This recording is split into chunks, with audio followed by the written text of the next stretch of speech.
Good morning. How is everybody? It's 9 o'clock, and today is November 18th, and we are ready to start our very long agenda board meeting. First on the agenda, we have agenda review. Are there any changes or additions to the agenda? I have none. All right. Then next we have our attorney who will ask us about conflicts of interest. Do any member? Check. Does any member of the board have a conflict of interest with respect to anything on the agenda this morning? I have none. Conflict. Seeing none. Now we have an opportunity for public or press comment. And whether you signed up or not, is there anyone that would like to address the board?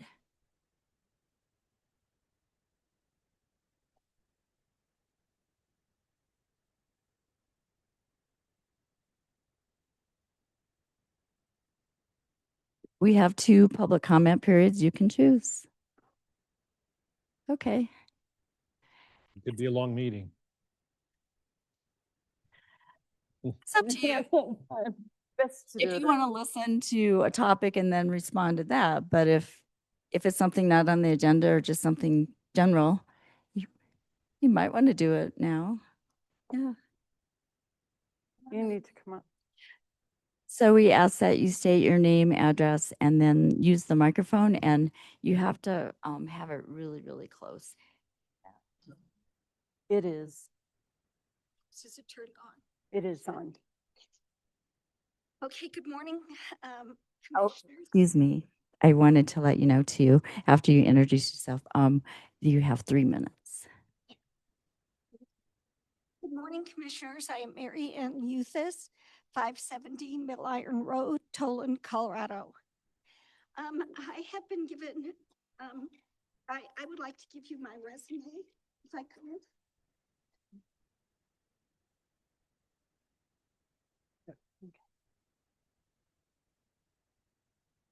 Okay. I have given out my resume for references. I have applied for an open position on the Gilpin advertising panel. I am a residential property owner in unincorporated Gilpin County.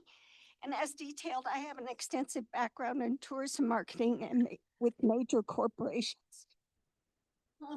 This includes more than 30 years as the area director of marketing communications for Hyatt Hotels Corporation, for their 3 premier Colorado properties, the 1,100-room Hyatt Regency Denver, Colorado Convention Center, the 512-room Grand Hyatt Denver, and the Park Hyatt Beaver Creek Resort and Spa. I was also the director of marketing with the Anschutz Corporation for the Ski Train to Winter Park, and the director of public relations for the Fairmont Hotel Denver. As a property owner, I believe I am qualified to be on the ad panel. I have been advised, however, that my application would probably not be supported because I am not a full-time resident. I take exception to that.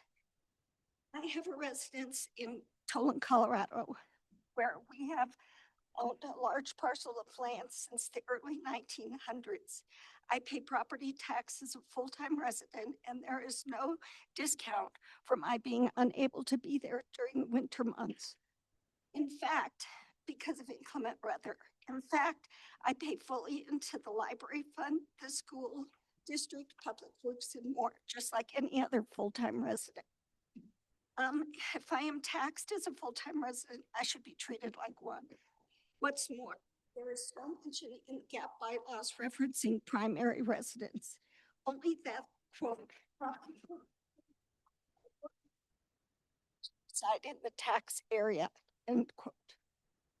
So For the past 2 years, I have had a very high level of involvement in Gilpin County, and that also runs year round. I have committed countless pro bono hours to Central City Marketing, Main Street, Central City, and most recently, Gilpin County Arts Association. Briefly, some of these achievements are noted on the resume you've been given. During this time, I have attended GAP meetings and have observed programs so that I am up to date. I am volunteering my time to assist in this effort, as this has the potential to contribute so much to the county. It seems as though county leaders have an obligation to set the top criteria for the positions on the ad panel for those who are the most qualified, 3 minutes. skills and experience to ensure the best use of funding, because after all, that's what the goal is. And we have 2 more sentences. As referenced in Article 3, number 3 and 4 of the GAP bylaws, I do own a hospitality marketing agency should GAP members wish to retain an agency. However, barring this, and if I have no volunteer position that allows for a voting interest in the ad panel, it would be doubtful that I would continue further involvement. Thanks for your time. Thank you. Is there anyone else? Anyone online? Chair, I'm not sure if the sound's working properly. The volume's low. And in this room as well.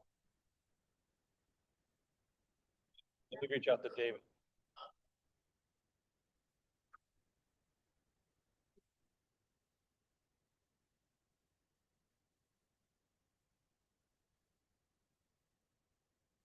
And Zoom, they can hear now as well.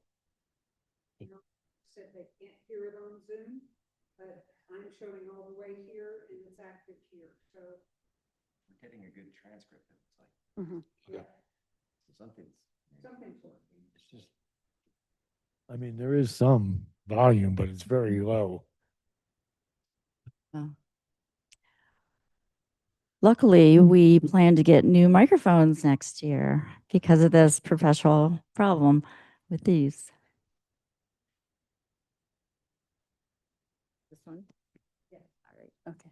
Thank you. So no one's interested online at this time for, No one has raised their hand, Commissioner. okay. Well, then next on our agenda, we have our consent agenda, which consists of 5 items. Would either of you like to take anything off to discuss it further? If not, I'll entertain a motion. I'll move that we adopt the consent agenda, which includes the third quarter 2025 departmental reports, the clerk and recorder October 2025 end of month report, resolution 25-131 appointing members of the opioid council for region 10, resolution 25-126 amending the list of official appointments, and the approval of minutes for October 28th, 2025. Second? All in favor? Aye. Aye. That passes 3-0. Next, we have new hire introductions, and our Human Resources Director, Shanda Johnson, is taking lead on this. Good morning. We have 2 departments here today, so I will first ask Sheriff Armstrong to come up and then Public Works. Thank you.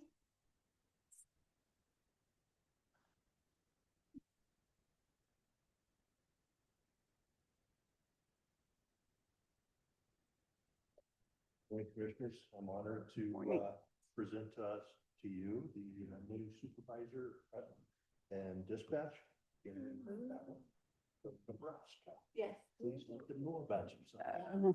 From Nebraska. My husband Sean, they're coming up next. And I moved up here about a month and a half ago from between Lincoln and Omaha. We still have an 8th grader at home, so she started school here. We grew up in Nebraska. We've never lived anywhere else, so here we are. Welcome. Yes. For joining us. Thank you. Yeah. We're really excited. Yeah, your experience prior with dispatch is extensive. I know the sheriff has let us know. Yes. So we're very glad to have you. Yes. Great. You'll love Gilpin County.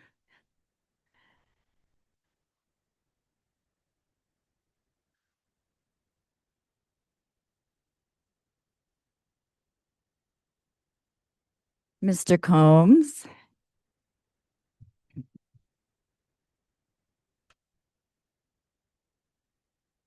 Oh, I think you have to use the other. You can take it off the stand if that's easier.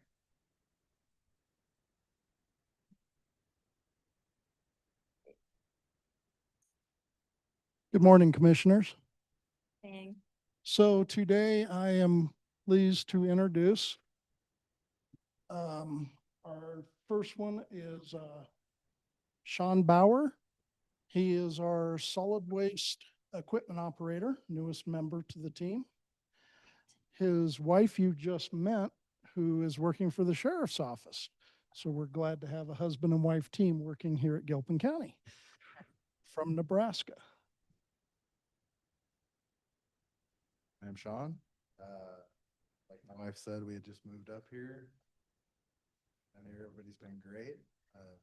Glad to be a part of the team. Spent a few years previously working at manufacturing, so the solid waste is a little bit different, but it's been a welcoming change. Okay, Yeah, welcome. welcome. Thank you. And this is Chris Willis. He comes to us from CDOT with experience in snow removal and road highway maintenance. And we're very glad to have him on board. He is our equipment operator 1 for Road and Bridge. Hi, my name is Chris. Lived in Gilpin all my life, and wanted to work for Gilpin, change things up.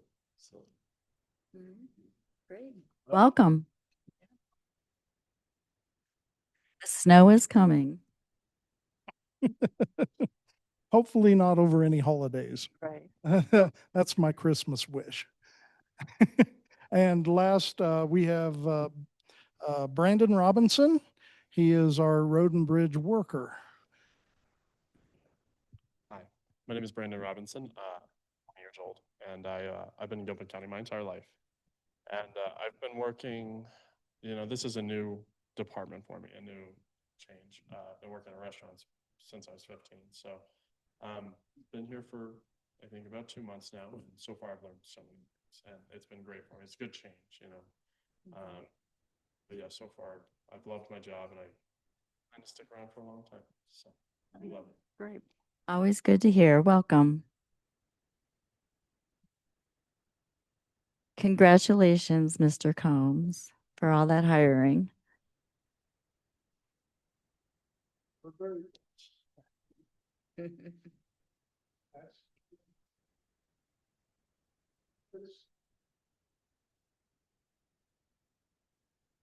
Thank you.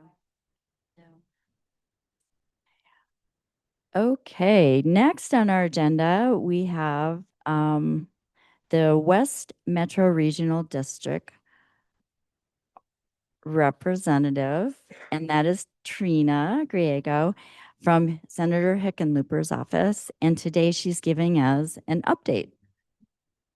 Yeah. Hey, everyone. Yeah, so as the commissioner said, my name is Trina Griego. I am the West Metro Regional Director for the Office of Senator Hickenlooper, serving Gilpin, Clear Creek, Jefferson, Summit, and Broomfield counties. Happy to be here with you all today. So a lot has changed since the last time I've been here. The government is reopened. Senator Hickenlooper is focused on continuing the fight for health care for Coloradans. He voted no on the continuing resolution because it did not guarantee those protections for the ACA tax credits and affordable health care for all. So we expect to see a vote on that ACA tax credits sometime in mid-December. Throughout the shutdown, the senators sponsored and joined legislation to alleviate the effects for our communities, voting to pay federal workers, and even urging the federal government to allow DIA to pay air traffic controllers. He also introduced legislation to help try to keep SNAP funded, and including donating his salary to the food bank. So we're happy to see that SNAP funding has been restored.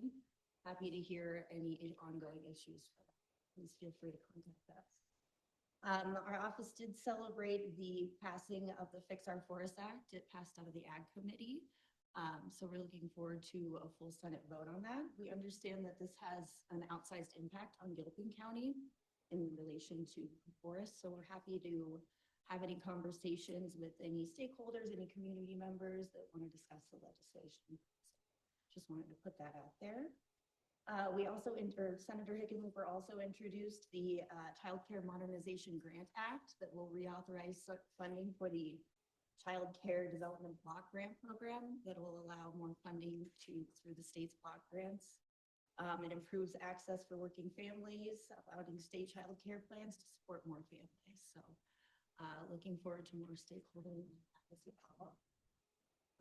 For CDS funds, this year we did see that with the end of the government shutdown, the appropriations for some of those bills have been passed. We're still waiting on a few other ones, and we've been kind of contacting applicants as we go along. So any issues with that, we're hoping to see things come through. I also do want to highlight our CA team. They've been really focused recently on cases of immigration detention. So they help our constituents anytime with federal agencies such as IRS, any kind of federal agency. A lot of the work has been focused on helping individual cases of immigration detention. We haven't seen any of those come out of Gilpin County yet. However, if you do, please do not hesitate to contact our office. We're happy to assist in anything that you all need with that. And that's all I have. I'm happy to take questions, comments that you have. Just happy to be here with you all today. Thank you. Any comments or questions? No, not at this time, but thank you for being here. That's helpful. Yeah, thanks for showing up here. Appreciate it. And I will just, I think you're aware that our board, we did express by letter concerns with the FOFA. And so if you do want to ever meet and talk to us directly, we would welcome that. There are just parts that don't fit with Gilpin County and broader too. Yeah, yeah. I have a question. Can you stick around for a while? Our next agenda item might be of interest. Yeah, I was Okay. planning to stay around. I don't know how long our meeting is today, but I have to leave at 11:30 is my hard stop. Other than that, I'm gonna hang out. Sorry. Thank you Great, so thank much. you. Thank you. Yeah. Next on the agenda, we have a presentation by resident or residents, Elizabeth Penrose, and this is regarding mail theft in Gilpin County. Try to speak up because I know it's hard for me to hear. If you put it really close, like Really close. Is that better? really close. Okay, I'm gonna give a really And brief please introduce yourself and overview. Yeah, okay, so I'm Thanks. Penrose. I'm a resident. Please, Chris. Okay. Yeah, that's okay. A resident of Gilpin County. And so I'm here on behalf of a few residents to try to get some support for some of the mail theft that I think a lot of people are aware that has been going on. This year alone, a lot of the mailboxes, at least in my community of Aspen Springs, have been stolen. Mail's been stolen at least once a week for most of the summer, which is a huge increase from last winter at least. I know some people are aware that this has been going on for years, but I think this particular year has had a large impact. Another resident sent out a survey where 100% of the 30 people, this was a couple weeks ago, responded that they or a neighbor have been a victim of mail theft. A lot of the individual thefts are less than 2,000, but quite a few, I don't have percentages, are over 2,000. And one collateral damage, an unexpected car payment for somebody who's got their identity stolen of almost $20,000. The impacts of that and having to deal, with the stress and identity theft is very heavy on a lot of the residents, trying to get money back, so forth. I know that you guys have read or have the presentation, so I won't go through everything. A lot of the different crimes involved, there's over 20 different ones. I mentioned identity theft, felony fraud, passport theft, unlawful possession of drugs, because that's medication's been stolen from several residents as well. At the moment, this affects over 11 different agencies, which I'm not going to list them all for time sakes. There's a lot of public safety risks when this happens, and I think we've seen some of that where residents are starting to take a more active role, maybe not necessarily putting their own safety at risk, but other things such as medications can have like withdrawal symptoms if you don't get them. People's credit cards and stolen keys, stolen birth certificates can have real real collateral damage in terms of identity theft. There's a lot of solutions that have been proposed, and I know myself and several other residents have tried them, such as mail holds and package delivery requests, and they simply are not working.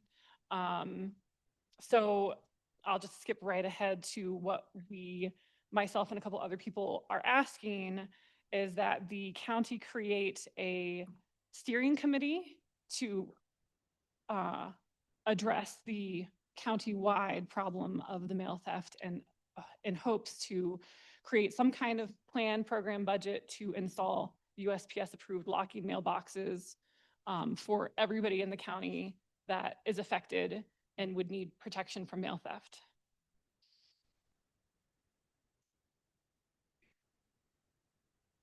I have just something I want to invite you to do. We, of course, got your presentation and looked at all the approaches that you've taken. I didn't notice that there was any effort yet.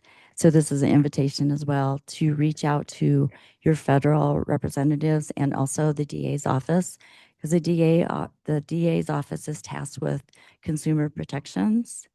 And I did reach out to Congressman Negus's office, and I was told that they have never had a complaint filed or a concern filed from anyone in Gilpin County. So your group could be the first to do that. And actually, Julie Suter with Representative Negus's office is listening in. If you want her to take a couple minutes and just explain how they could assist. And then now we know that we have also Senator Nick Hickenlooper's representative in the room too. So I think that that's what some jurisdictions do is they try to encourage residents to take it up to the federal level, because it sounds like from the emails that were sent and the replies we got, our Public Works has been working on certain areas for the better part of a year. And it seems to stall at the post office because we have one postmaster and that there has been a change in that person. But they apparently are the ones that would pay for the lock boxes if there's a cluster box. And then individuals could purchase their own locking mailbox. And I know quite a number of people do that in the county, or if they choose, go through a post office and get a post office box. So those are just some other thoughts. Yeah. Would you like to hear from Negus's office representative? I mean, I think that would help. I think we didn't think about going higher because we figured since it's a county problem, you guys would be the first people to be able to help, especially since there's such a big budget. I can speak about the district attorney. The investigators have told me that basically if it's not a specific amount of 250,000 for a single person that's been stolen, they can't pursue federal charges. So I know various police departments are looking at other options for that at the moment.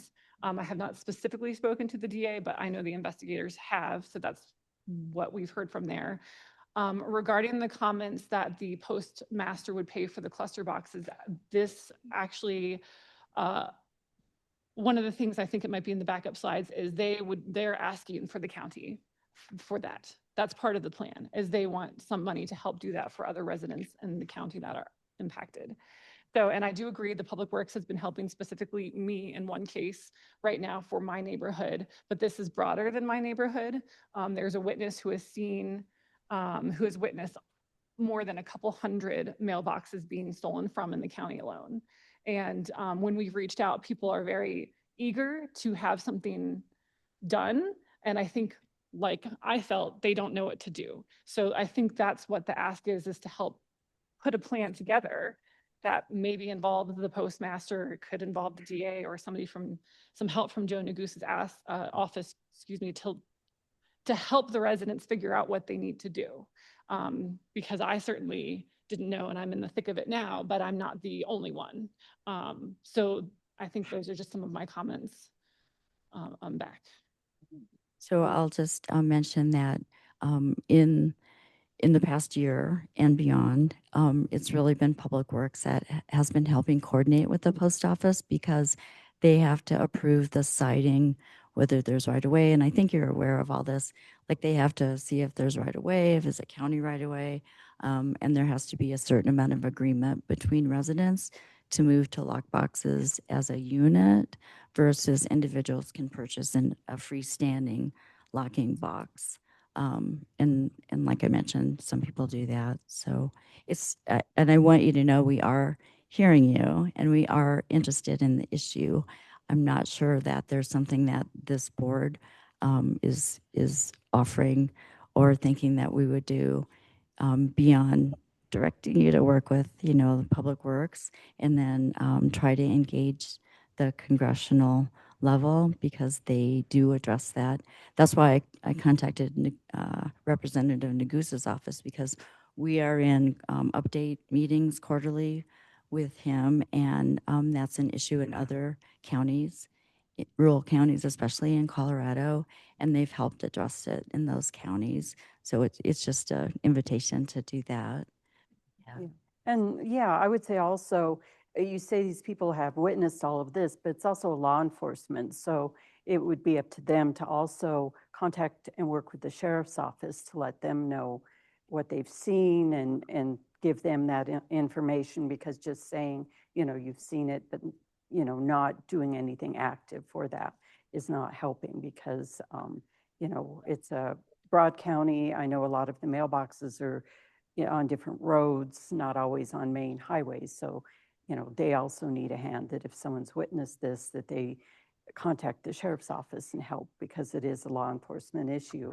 And really also it's a theft issue that has to do with the post office. So that's at a federal level that needs to be done. And two, we've also seen and gotten feedback that not all residents are interested in big, you know, the group boxes because those get targeted as well. Some people like where their individual mailboxes are and would prefer to go ahead and do that. I know I myself have experienced that, and I'm sure the other commissioners may have also. And we found that the post office, having a post office box, well, not always really convenient, but that is the most secure way.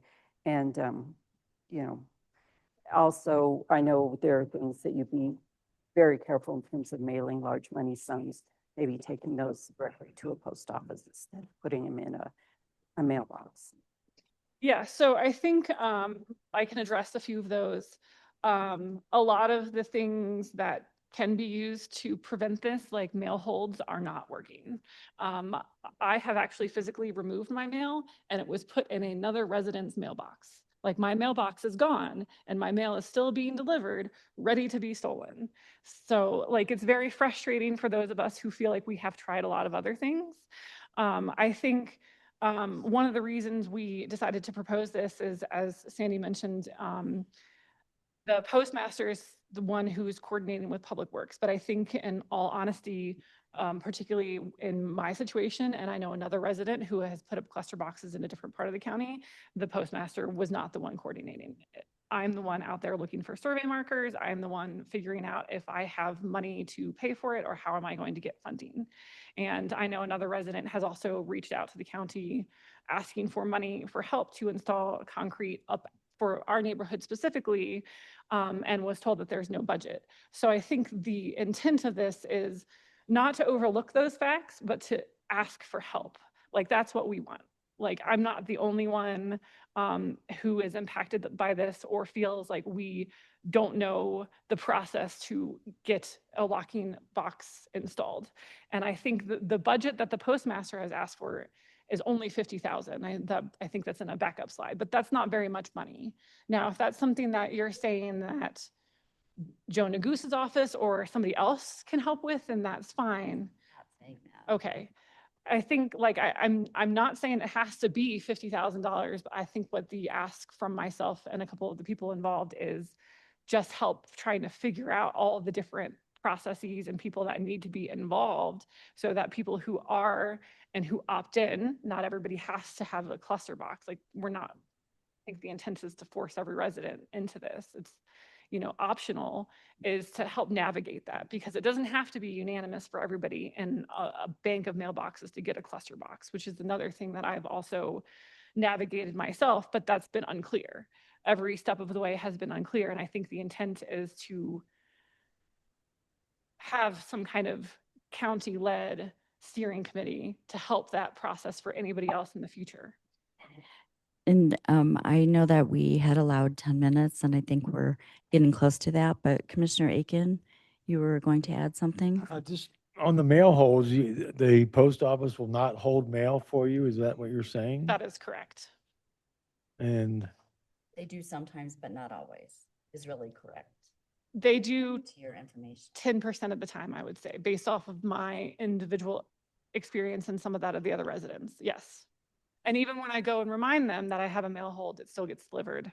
So it's really not effective. Anything else? Anything else? All right. Should we have Julie comment? Yeah, but that would be Um, the best. Julie, are you available to Yes. just kind of mention what Congressman Negus's office can offer? Yes. Can you hear me?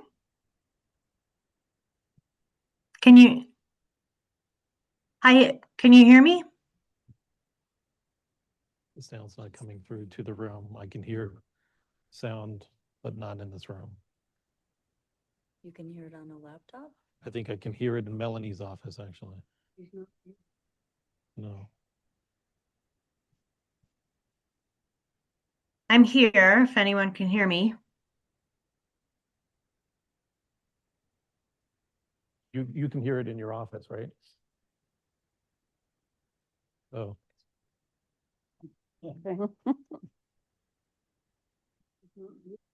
Julie, we're not hearing you in our room, but I guess an adjacent office is.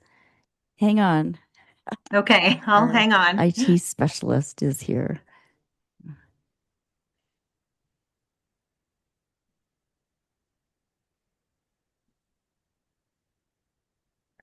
While he's getting this ready, I do want to mention that we, you know, we all have access to social media, and we're aware that Mr. Lechterman posted something in the petition, and then we were able to see comments that people made, and most of the comments were not favorable about either having a locking cluster box that they were tied to, because that would restrict their access, especially if they had mobility challenges. And then most people were not favorable about spending taxpayer funds for individual mailboxes. So just let you know, if in case you didn't see those comments. No, we're just, I don't, yeah. yeah, I don't have access to that. Yeah. So I think, yeah, one of the important things is like, this is not obviously mandatory. If people want to have their normal mailbox, and that's what we're dealing with in our neighborhood, I think that's perfectly fine. I think for those who have been severely impacted, I think we just need help with something more.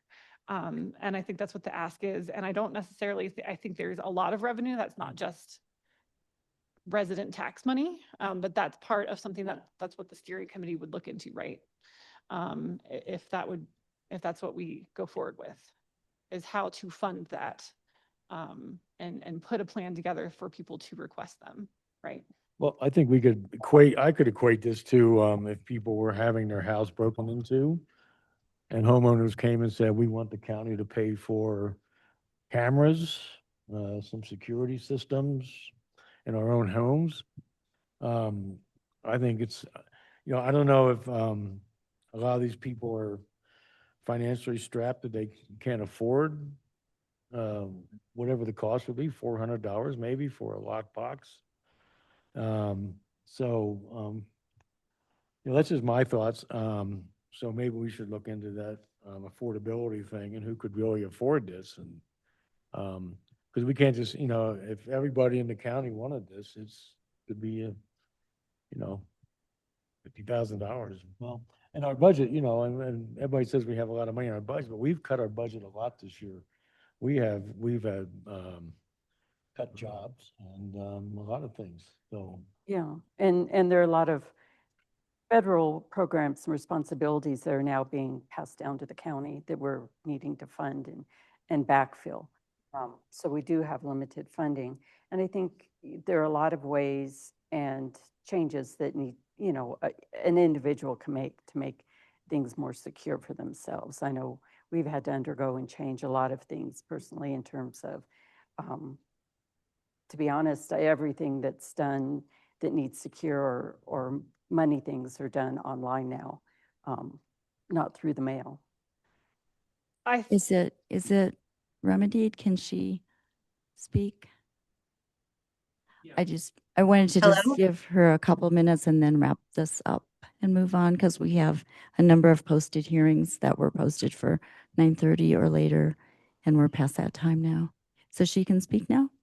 Can you hear me? Julie, can you Can you hear me now? try again? Yes, I'm here if you can hear me. I hear it in the office, but not in this room. Okay, everybody in the office. If somebody just has an email, I guess we could just connect that way, if that's We easier. all have emails Oh. from the county. No, I'll send you that and then, yeah, well, I'll send you Hickenlooper's office and Nagoose's office and take that next step. Yeah. So But thank you for your time in putting all this together. Yeah. just to be and clear, that means that yeah. you are not going to go forward with the steering committee? No task force, probably not, but we can look at maybe some other options like posting who to contact, how to do this, and then we can follow up with the federal offices, our congressional delegation, and see what they've been telling people and passing on that message. Yeah. And also what the U.S. Postal Service needs to be followed up with as well. Because if they do say they offer certain services, they need to be followed through on. That has been done. I think the ask is that we just need help with that as well. Like, I don't think investing time and protecting the citizens from acts of crime that are happening I think that's an important thing for the county to be a part of. So, Yeah, thank you.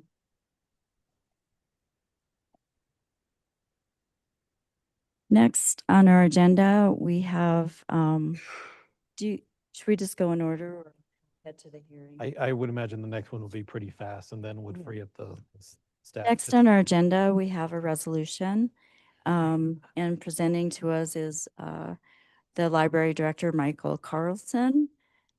Hello, this will be fast. I hope so. I'm here on behalf of the Library Board of Trustees. They were requesting the reappointment of Ruth Arnold to a 5-year term on the board. She's been on the board since 2021, serving out a term that was previously somebody had resigned and the commissioners had appointed her to that. She's been a fantastic member. She served as secretary. She's been a vice president currently. She's been wonderful. It'd be great to have some continuity. We've had 3 brand new members to the board in the last year. So her experience that she brings is great. So. Any discussion on this? If not, there's a resolution. Yeah, I just want to say I've worked with Ruth on this board and on others, and she is great. She's very involved and always very thoughtful in her opinions and all. So, yeah. So I'll go ahead and move that we adopt Resolution 25-120, approving a resolution appointing a trustee to the Board of Trustees of Gilpin County Library District and for the reappointment of Ruth Arnold. Second. All in favor? Aye. Aye. Yeah, thank you. I'm glad that she's staying. Yeah, me too. Thank you. I think we all know her and she's wonderful. Thank you. Do we go in order or you think? It's up to you. The next one will take a bit. The hearings, I presume, would be in theory faster. Pardon? I would imagine the public hearings would be faster than right. the next president. Waiting. This is, Is there someone in the room that? there is someone in the room. So. Um, are you okay if we move the South Beaver update a little later in the agenda?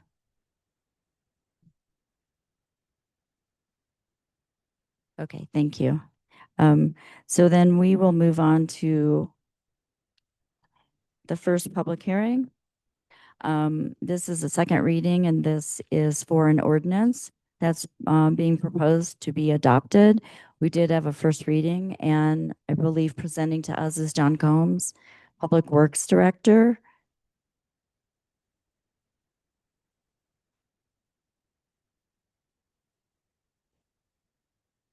No. Hold tight. Hi. Come get it real quick, Okay. please. All right. And then also joining will be Andrew Decker, and here's our Public Works Right-of-Way Specialist. I believe they are talking to the resident regarding the mailboxes now. So if you actually wanted to do the text amendment, you could do that. We'll just have a skippity-doo kind of meeting today. All right, next we will go to what's listed on our agenda as item 10. This is a resolution for a zoning regulation change for reapplications, and presenting is Jamie Boyle, our Community Development Director. So the time is now 9:41, and we are opening this public hearing. And first we will have our Community Development Director, Jamie Boyle, present this request to us.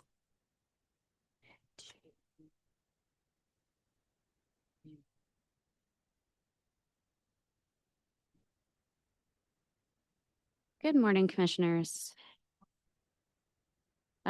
So as introduced, this is a request to approve a text amendment to section 1.11 of the Gilpin County zoning regulations, which is in regards to reapplications for previously denied development applications. So essentially, staff is requesting a very simple change to this one sentence section of the regulations that would accomplish a few goals. The way it reads now is, I'm going to quote the entire section in full.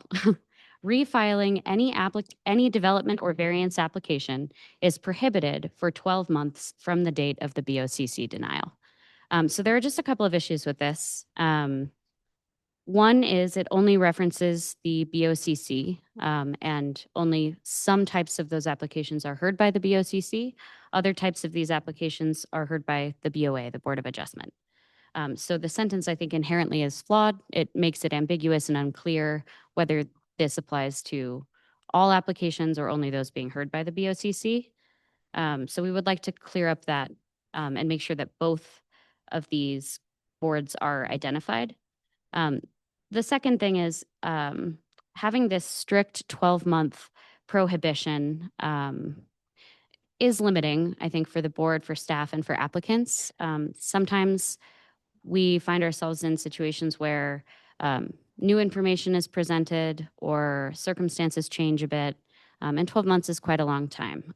So the recommendation, again, I'll read the new proposed text in full since it's just one sentence.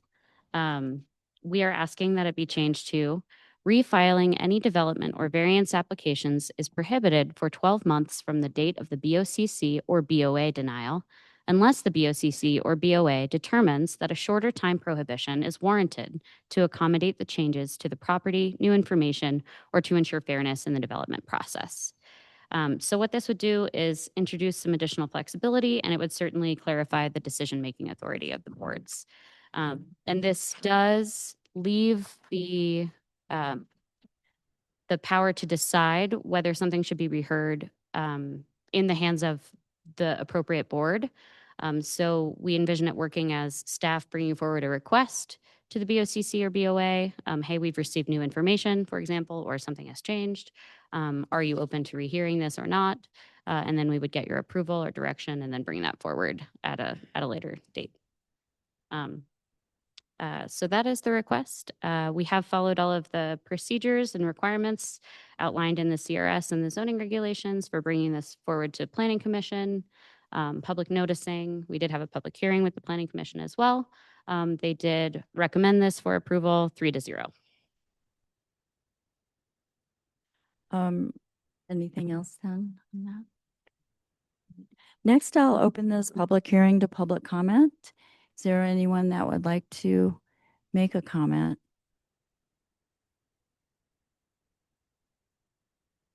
No one online. Anyone online? Raise their hand, Commissioner Hollingsworth. So I will then close the public comment at 9:46. Having opened it at 9:45, I failed to mention. Okay. Next, are there any discussion amongst the commissioners? Any questions or comments? No, I think this is, makes sense. Yeah, and we had previously discussed Yeah. the need for some clarification, so I think this addresses it. So I move to pass resolution 25-129, approving a text amendment to section 1-11, reapplications of the Gilpin County zoning regulations. I second. All in favor? Aye. Aye. So that passes 3-0. Thank you. Any other comments or questions, commissioners? All right. Thank you. Anything else to add yourself? No, just thank you very much. All right, then we will close this public hearing at 9:47. Thank you. The next is Jack, I think. I'll stay up here. Okay. They skipped the prior public hearing, so I'm not sure if. Oh, Oh, yeah, did we want Oh, to? yeah, Andrew's here. oh, okay. They're not truck routes. We'll wait. Not far away. Right. So Sorry, now, trying to rush it. that's okay. Thanks, Jamie. Thank you. So now we will have Public Works Director John Combs and Public Works Right-of-Way Specialist Andrew Decker come up, and now we'll start the second reading. And this is an ordinance that we had the first reading.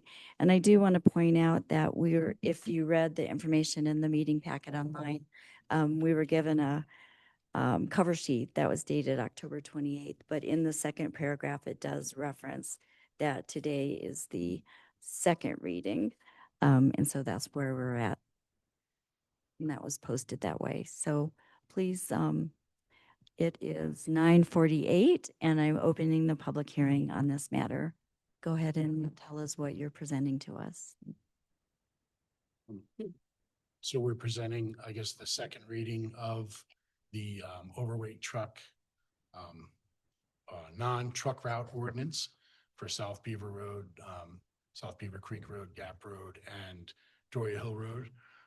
From what I understand, it's going to go through without any changes from, or going to proceed without any changes from the first reading.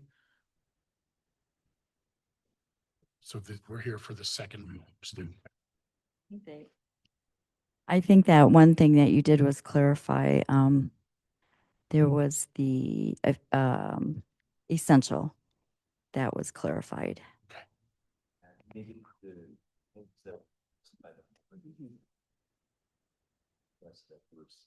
Okay.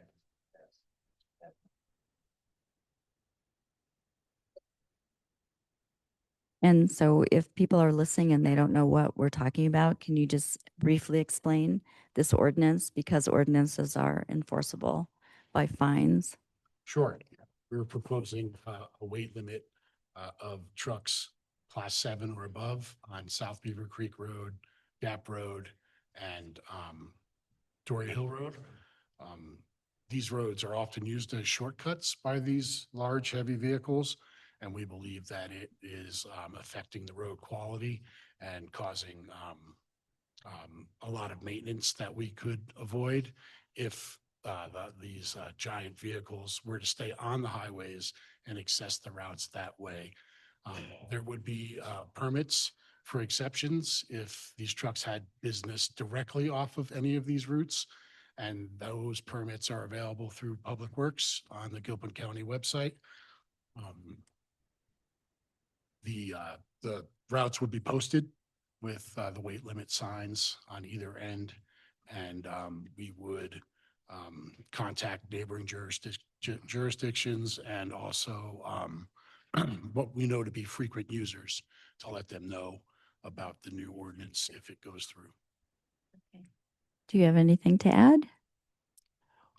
No, just that, like Andy said, especially in the springtime during the thaw of the roads after they've been frozen all winter, we see these large trucks and they are damaging the surface of the roadways and making it harder for smaller vehicles, residents of the county to manage up and down these roadways. Next, I will open the hearing to public comment. Is there anyone that would like to comment?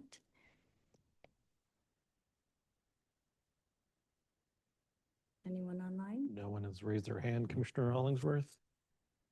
What a quiet day. All right. Seeing no one, I will close the public comment at 9:51. Commissioners, do you have any questions or comments? Nope, not at the moment. I think this is a good thing to proceed with. I would agree. I have one question. Are these permits an annual permit? Some of them. So service companies that would need to travel the roads on a regular basis, like a septic pump truck or a trash collection truck, could get an annual permit. Otherwise, they would be tied to another permit, a building permit, on-site wastewater treatment permit, or a grading permit. And those permits would be case by case and have to be tied to one of those other permits that were directly off the route. They wouldn't be annual. Thank you. And I do see at the end that should we adopt this today, that it'll go into effect in 60 days to give time for the signage and also the communication plan for residents and users of the roads. Is that accurate? Yes. Yes, Commissioner. Have you started on that already? Yes, I've got the signs designed, and the company that makes them for us is ready to make them. It'll be about 2 weeks. The communication part, I haven't laid down any footwork for, but I think I would just get right on it once the ordinance passes and have enough time to get that done. If there are no other questions or comments, I'd entertain a motion. I move that we adopt ordinance 25-02 designating non-truck routes. Second. All in favor? Aye. Aye. Aye, that passes 3-0. Thank you. Anything else you'd like to add? No, just thank you, Commissioners. Appreciate it. Thanks for all your work. Yes, and I will now close the public hearing at 9:53. Thank you. We're gonna do this.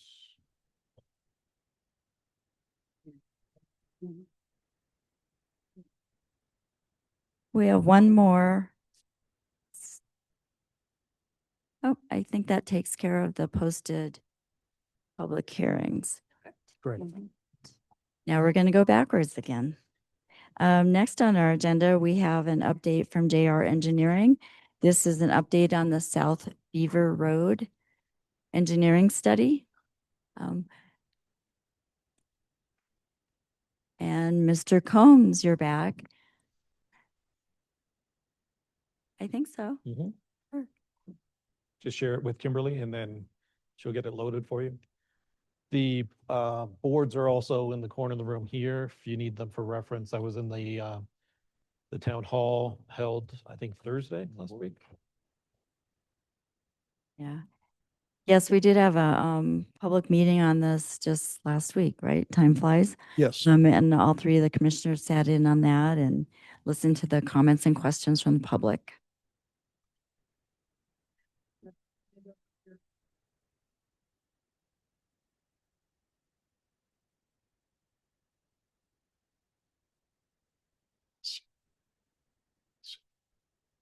And before you start, Kimberly, we need to share this on Zoom. Right now, it's not on Zoom. When you start, please introduce yourself first.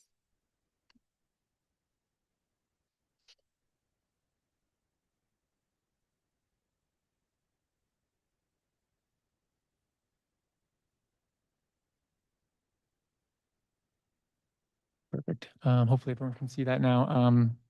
I am Eric Lee with JR Engineering. I am the project manager for the Beaver Creek Road project, working for Gilpin County in the Public Works Department. As commissioners just mentioned, we did have a follow-up public meeting last week. We basically covered the updates on the project design through our 60% submittal and discussed our plans moving forward to the final design. We covered additional things such as drainage improvements, the soft spot repairs with the issues along Beaver Creek Road, and discussed a little bit about the roadway surfacing. And so today, the purpose of our presentation is to discuss in depth the options that were presented for the roadway surfacing alternatives in the hopes that we could receive some direction on the project on which surface material we want to utilize on the project. I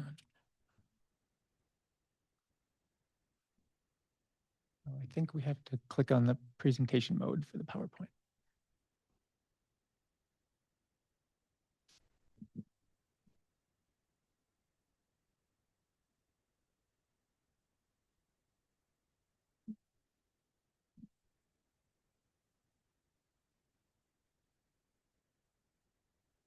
So the four alternatives that we have been presenting on this project include an asphalt concrete surface, a chip seal, recycled asphalt pavement, also known as RAP, and an aggregate base course class 6, which is what is out there currently.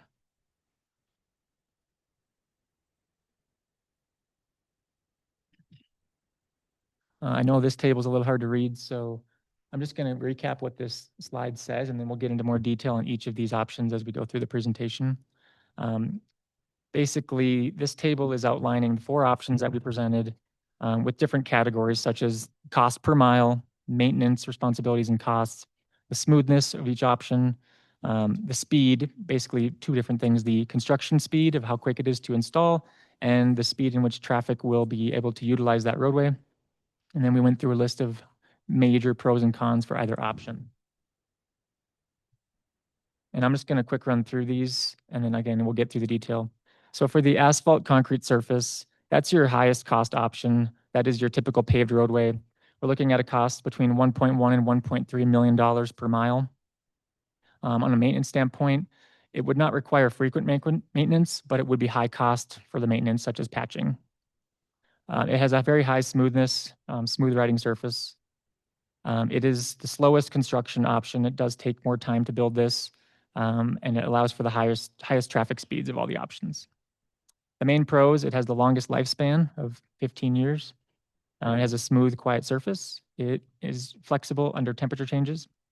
And then the main cons are it's the most expensive option. It would likely lead to higher travel speeds, and it's the longest to construct. On the chip seal side, this is more of a moderate cost, around $800,000 to $1 million per mile. From a maintenance standpoint, it would probably be a medium frequency maintenance and a medium high cost to maintain it. It's a fair surface, not perfectly smooth, but smoother than a dirt road. It is very fast to construct and install, and it would probably slightly increase travel speeds. The pros of this mainly are that it has a moderate lifespan of about 10 years. It's good for rural road use, and it adds some texture and improves skid resistance. The main cons are that it would probably result in some higher traffic speeds. Can have some loose gravel and rocks initially, and it requires specialized equipment to install and maintain. On the recycled asphalt option, RAP, this is your lowest cost option, about $600,000 to $700,000 per mile. It would have a high frequency of maintenance at a medium cost. It's a fairly smooth surface, not perfectly smooth, maybe a little smoother than a dirt road. From a speed standpoint, it's moderately fast to construct it, and it's moderate travel speeds, similar to what's happening today out there. The main pros of this is it's a cost-effective recycling option, utilizing recycled materials. It does strengthen the base layer and give support, and it can handle heavier loads well. The downsides is that it can get rough upon wear and create things such as potholes. It does require specialized equipment to maintain it. And it has a moderately low lifespan, 5 to 10 years, before you have to do some work to get it back into shape again. And then the fourth option was the aggregate base course, which is generally what you're seeing out there today. That's the lowest cost per mile, or sorry, not the lowest, but a low cost, about 700,000, 800,000 per mile. It has a high frequency of maintenance, but the maintenance itself is fairly low cost, typically grading and dust mitigation and things like that. It's not the smoothest surface, and it's very fast to construct, and it does have probably the slowest travel speeds. So the pros are that it's the fastest construction, it does slow down your travel speeds, and it can be maintained with the current equipment the county has. The cons are it has a very short lifespan, typically 3 to 5 years before you have to redo a lot of it. It does require frequent maintenance, and it has a rougher travel surface. And I do want to point out that the costs listed here are ranges, and they do not include the soft spot repairs or the drainage costs that we talked about. They are the public meeting, or things like traffic control or mobilization. These are just the straight costs for the actual material install.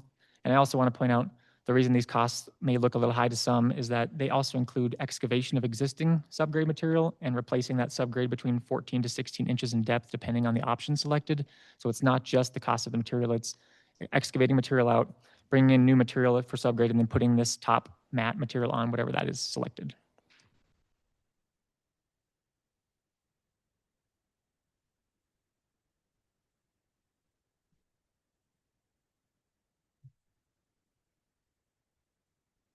So to dive in briefly on the asphalt cement concrete surface, this is just commonly called asphalt. It's a composite bituminous material used to surface roadways. It does consist of a mineral aggregate that's bound together with a material called bitumen, which is an oil product, and it's laid in layers and it's compacted.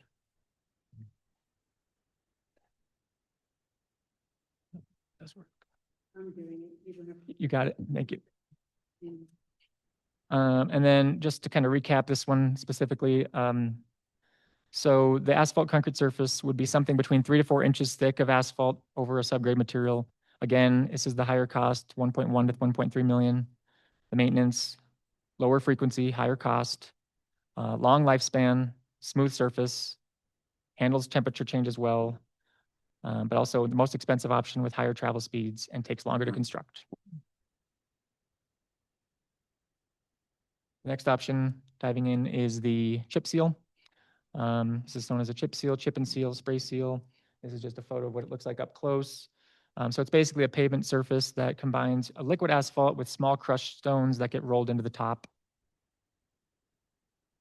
And a quick review of this one, it would be about a 1 inch thick chip seal. We're looking at doing what's called a double chip. So you chip it once and then you chip it again to get it to secure and hold in place better. You get more structural support that way. This is a moderate cost, between $800,000 and $1 million per mile. Medium maintenance from cost and frequency standpoint. The main pros, again, is that it's got a pretty moderate lifespan, 10 years plus. It is a good rural road application, and it does add this skid resistance and texture, which will help with slipping vehicles and things like that. And the downsides, again, is that it does result in those higher traffic speeds a little bit compared to what's out there today. And it does have the initial loose rocks that usually get resolved within a couple days. And then it does require that specialized equipment to maintain it. Now looking at the wrap option. So this is a recycled asphalt pavement, which basically what they do is they take an old asphalt roadway and they crush it up and pulverize it. And they take that recycled material and you can reapply it to a new roadway. It almost gets laid out like a dirt road, but then you would apply this reclamite product, which is a rejuvenating agent that can improve the performance. It'll hold it together. It'll prevent cracking, rutting resistance. So the picture on the right is what that reclamite product looks like when you spray it down onto your pavement. And so that would have to be applied every few years. At 4 years or 3 years? Every few years. Few. Yeah. Depends. I mean, you get different results. And the one thing about wrap material is it's not always consistent. You know, you do get different versions of the product depending on where you get it and how you get it. So you can get material that's better than others. And so it takes a little bit of vetting to make sure you get the right material and how often you have to maintain it. Eric, as you go through this presentation, just paused here in this case, the load, the 700,000, you talked about the excavation and getting the road surface ready. Could you also share estimated cost for ongoing maintenance in 5 to 10 years? It's not going to be that high. So what would be the threshold for ongoing maintenance costs? I presume it won't be the same amount since the base is already going to be, the excavation's already been completed. Right. I mean, typically any of these options would probably be less than half of those costs. Yeah. Because that subgrade material, which is again about 14 to 16 inches, is a large portion of the cost on these to get that prepared so you don't have the soft spots and trying to avoid those and bridging the organic materials and the water issues. So it's really just coming in and redoing your top mats. So yes, on the wrap option, we're looking at about a 6-inch thick wrap option over the base course material. So you'd be looking at that top 6 inches getting replaced or maintained. The maintenance of this can be high frequency and medium cost because it does get very hard and it gets compacted. And so again, it can form potholes over time and has to have the repairs for those. But it's a cost-effective recycling option. It does give a good strengthening base to handle heavier loads. But again, it does require that specialized equipment and fairly frequent improvements and updates, 5 to 10 years of the lifespan. And then lastly, our ABC option, which I'm sure everybody's more familiar with, is what's out there today. That's your layer of granule material. So ABC Class 6 is it's a CDOT classification from the state, but it basically means it's a high quality dirt product with a certain gradation. So it's meant to not just be dirt, it's meant to be structurally supporting loads, provide drainage support and things like that. So it is a fairly costly material as well. It's not just what you'd call dirt that you dig up in your yard.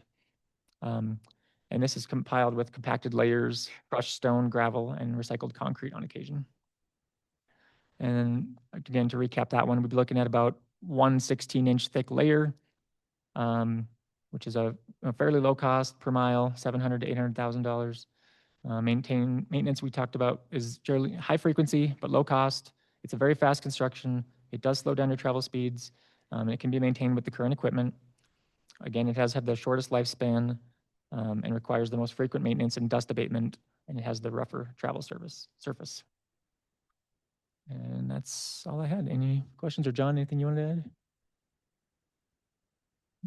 Well, Commissioner Hollingsworth, as you had requested, I did go to my road maintenance team leader and discussed with him the surface that him and his team would most like to see on South Beaver Creek Road. And of course, he did relay to me that their hope of hopes would be an asphalted road, the first asphalt main road in Gilpin County. I mean, we do have parts of Crawford Gulch that is asphalted by the Visitor Center in Golden Gate. And also we have a little bit of Dory Hill and Norton Drive that are asphalted, but none of them continue on. They stop at a certain point. So that was their what they had said that they would love to see. But we also know that, we have to weigh costs and what is best for the county moving forward. So asphalt's about $1 million a mile. A little over $1 million a mile. So, we would be looking at basically probably close to $5 million to do the entire roadway. Chip seal's not much less. No, the chip seal is not a whole lot less. On a positive note, the 3 first options, the wrap, the recycled asphalt, the chip seal, and the hot asphalt application, we would no longer have to dust control that road. And on average, of course, we get increases almost yearly on the dust control product we put down. And South Beaver Creek Road is approximately about $18,000 a year for us to maintain the dust control on that roadway. And that is federally mandated because of the traffic movements on the road. And I know you'd mentioned before, what about the recycled asphalt? I know that had come up. Yes, that was the one that I think would be a very viable option in that, we can, if it's a good quality recycled product, like Eric mentioned, there's different grades and levels of recycled asphalt that you can purchase. And I do know a vendor that does offer a very good recycled product available for purchase when they have it. Because basically they go out and they rotomill a highway, and then they haul that material into their plant. They crush it one more time. They will add some oil back into it to give it some binding effect. And you can put that down on a roadway and then spray it with a topical application of reclamite. The chemical in reclamite will react with the recycled asphalt and make it bind back together better, and there's practically no dust whatsoever in that road surface. But what does that cost a mile? 600 to 700,000. Yeah. Yes. But it also, oh, sorry, it says 600 to 700,000 per mile, but it also requires reapplication of reclamite and specialized equipment. So Yes. so the total, we may not be seeing the actual total cost. Well, the reapplication, and every road's different. If the road sits out in sunlight constantly, or if it's in the shadows, that will affect how the reclamite reacts with the recycled asphalt and the longevity of the reclamite. So yeah, possibly, I believe maybe after 5 to 6 years, we might have to do a reapplication.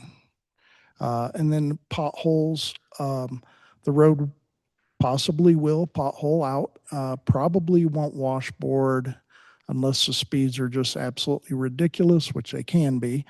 But potholes are an issue, and we can treat those with some just straight asphalt that we can purchase and shovel in and compact with we have a vibratory plate compactor that we can take care of small issues like that. Can you tell us more about the special equipment and what that entails and what the cost of that would be? Well, ideally, if we were to asphalt the roadway, and we wouldn't need to buy it, we could contract with a contractor having a pothole truck come in and actually do a hot asphalt pothole repair.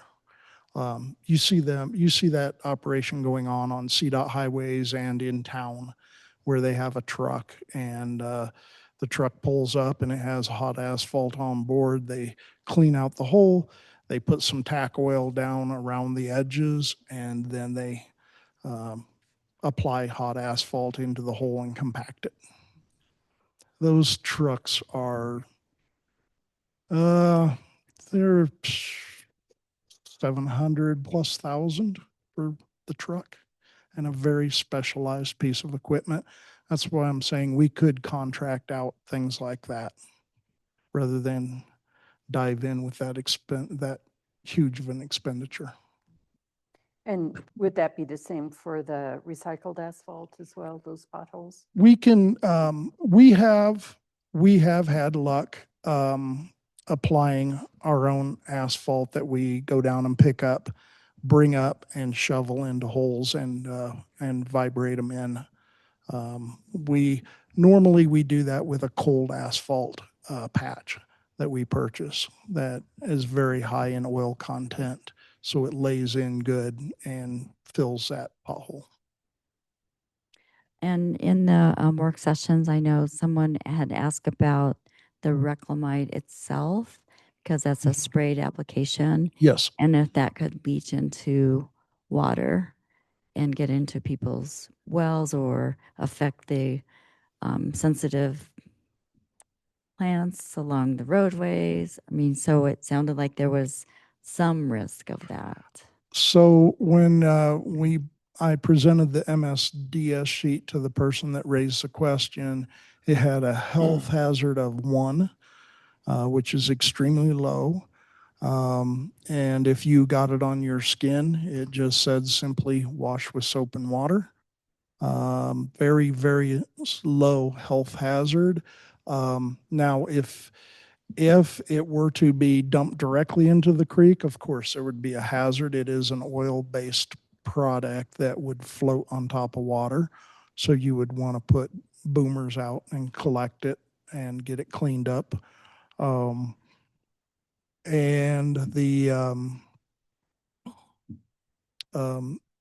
it does do a very good job at, just like its name, it reclaims not millings, but it reclaims recycled asphalt, and it almost turns it back into a paved road. So real close without being hot asphalt pavement. And we also do our due diligence, and if there was the contractor that would be given the award of the contract to put this material down and get it on the road, we would require, like we do on our dust control program, we take the leading 6 to 8 inches of the road surface and we do not compact that. We leave it nice and loose so it acts like a sponge. If the dust control product tries to leave the road because of the crown of the road, it is trapped in that soft area before it ever gets off into the creeks or into the ditch line or anything like that. And I was noticing on your chart that option 1 and 2, the asphalt, concrete, and the chip seal, both had the con of increasing traffic speed. And we know we have heard very loudly from people that live along South Beaver that they're already concerned with the traffic speed. So I guess that's something food for thought for us, is we don't want to promote higher speeds, because even though speed limits are posted periodically, they are not followed. Yeah. Yes, Commissioner, this is true. The better the road surface, people are going to speed. It's human nature. I don't know why. But the road surface, the better the road surface, the more control a person will have. They won't be sliding sideways, hopefully, around those corners. Eric, can you talk about the design, about the traffic speed? Was that factored in? Is there any speed calming measures in the design in any way if the surface is of a higher level where the speeds could increase? At this time, there hasn't been anything in the design to handle the speed because we didn't really know what the surface was going to be yet. Now, if an asphalt material was selected, you do have a lot more options with handling speed. You can put things like rumble strips on the outsides or down the middle. You can put speed bumps on them. There's just a lot more options with asphalt because it's a hard material that you can attach things to or install things into versus like a dirt road. So again, I think those are things that are on our potential design options as we move towards final design. But until we know really what pavement choice we want to move forward with, our opportunity may be a little limited depending, because on a dirt road, for example, there's not a whole lot we can do for speed reduction if we went with that option. So are you bringing this to us today just for update information? Actually, I was hoping for some direction from the board as to what the board would like to see for a final topical application in this project moving forward. So JRN Engineering, they're at a 60% build at this point. So they're moving towards the final completion of the overall plans. And as you know from the discussion today and the discussion last week, really the outlier is the surface of the road surface. So this is why it's coming to the board to confirm what surface of the road you would like so that that can be incorporated in the design. And then based on that direction, we'll be moving forward towards the basically 100% plan set, which will be set up in a way that can be broken up into phases. So we can consider one of 4 phases in the future. So the main effort is to give you the update as to the project, but also what's the board's direction regarding the road surface for South Beaver Creek Road. And I'll just mention that we weren't given a cover sheet or any information in our packet, even though we've discussed this before. So we don't have anything that we're referencing besides the slides. So I don't know if that is going to factor in today. Do you have a thought? I'll start with Commissioner Berman. Well, I was just curious. I know obviously the asphalt concrete would be the first choice for your maintenance crew. Did they have a second choice or any other comments with that? Or what would you Yeah. throw in as in terms of a recommendation? My recommendation and the second choice of the team was recycled asphalt. The wrap. Wrap, yes. Option 3. Option 3, a little less expensive, and yet will give us a good driving surface moving forward. That would eliminate washboards. Eliminate. Ah, You know, that's, because I think It- asphalt is yeah, pretty much eliminate. you I you do. personally like washboards because it makes people slow down a little bit and, you Yeah. know, and it's a fact of life in the county. So, I mean, it's something that was gonna still, create washboarding. I can't say, Commissioner Akins, that it would absolutely eliminate washboards, but it with the right application and as flat as South Beaver Creek Road is, the things that cause washboards are heavy acceleration and speed. The speed will always be there, and I won't say it would definitely eliminate it, but it should curtail them for quite some time. Does this price include the redirecting water, any culvert's probably the wrong word, but I know you've mentioned like some, not French drains, but some kind of water directing piping. Yes, Does this include, these prices include all of that, or is this No. just surface? This is just surface, Commissioner. The subgrade engineering of drainage is what all the culverts and riprap and things like that under the surface of the roadway to get that water into the creek as quickly as possible. So that's a separate expense, but that'll be done hand in hand with this whole engineering study, how to get the water to go where you want it to go. And Yeah, the idea is that, as Ray mentioned, that we're looking to split this into 4 phases, maybe a mile at a time. And in each phase, we would come in and do the drainage work first within that phase, do the soft spot repairs, and then you come in and do the final surface treatment. And then you'd move on to the next mile, and do as many as you could, or as many as budget allows, I guess. What would the cost per mile of the whole drainage package be estimate? Yeah, I'm not sure if I have it. I'm looking what I have here. Concrete. And that's going to be the same cost generally, no matter which surface. It doesn't Yeah, we're impact looking us. at, the total drainage cost is around $500,000. So you're looking at around a little 125,000 per mile.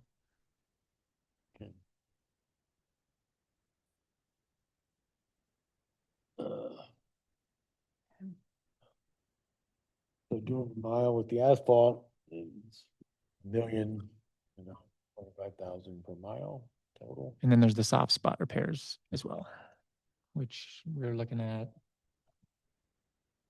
Well, we had about 1.5 million in their total for the full 4 miles. So what's that? 400,000 per mile for soft spot repairs. Mm-hmm.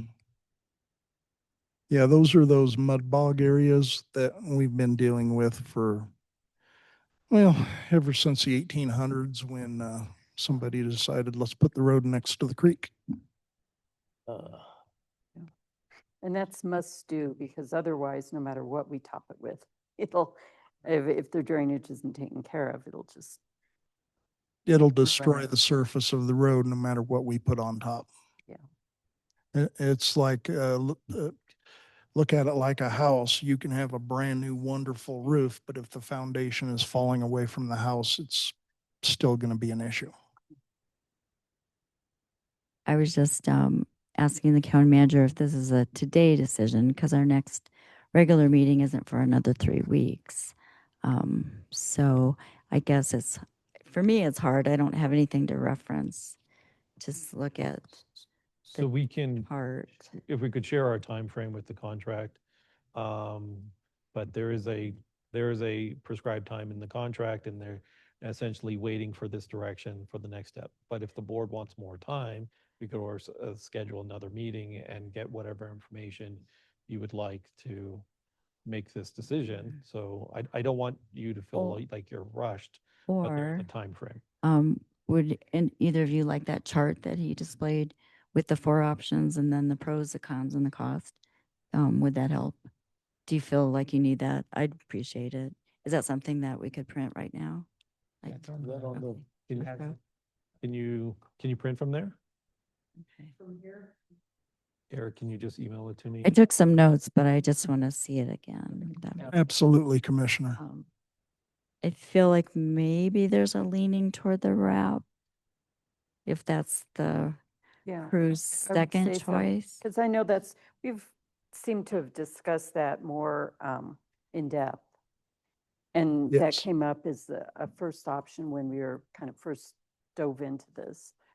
Yes, just because of the cost of a hot asphalt applicated road.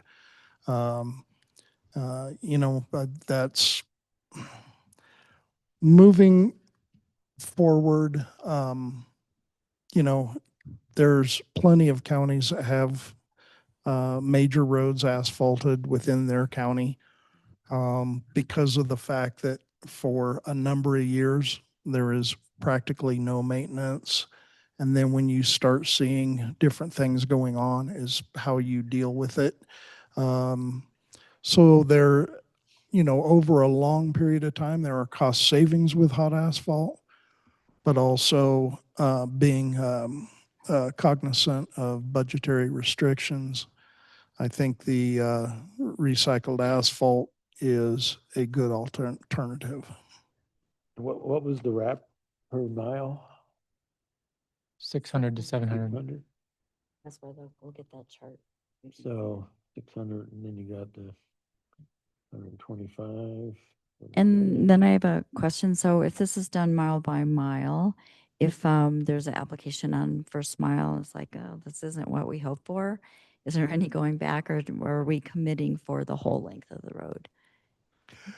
It would depend on what was going on. Even asphalt can be rotomilled up and removed. And that's a cost all to its own. Contracting with a company that has a rotomilling machine that they can bring on site and rotomill up that product.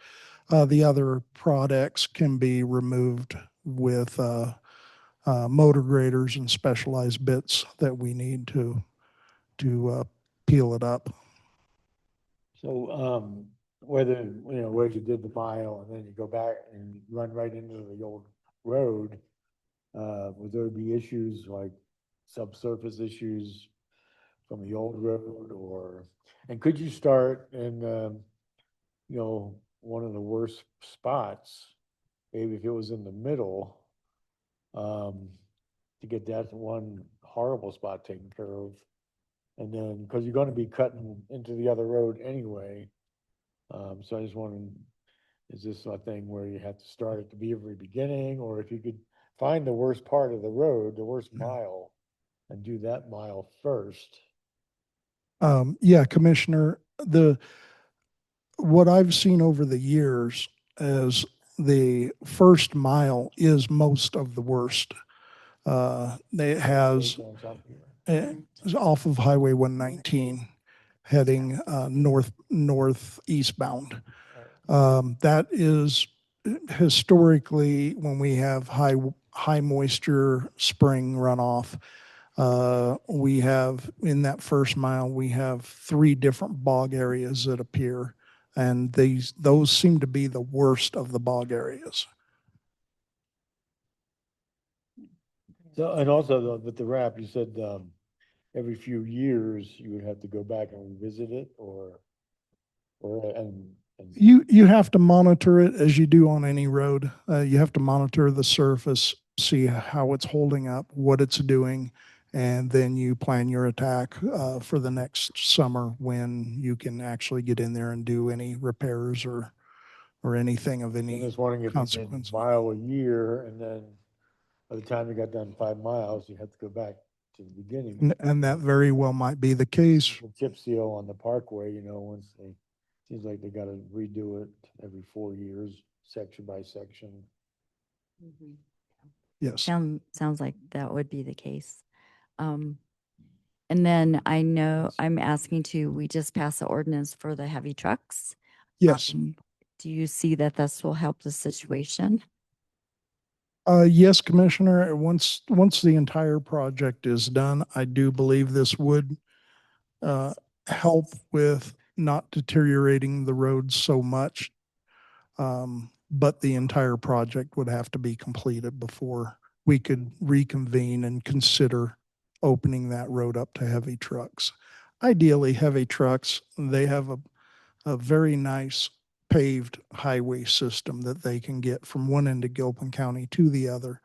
And the aspect of cutting down a dirt road to save, if I remember right, if you go South Beaver Creek cutoff, instead of staying on the highway, you're saving roughly about 5 miles is all. So one person I talked to after the work session, he mentioned that sometimes the smaller 4-axle trucks, the heavy delivery trucks, or sometimes can do just as much damage because of the way the weight's distributed.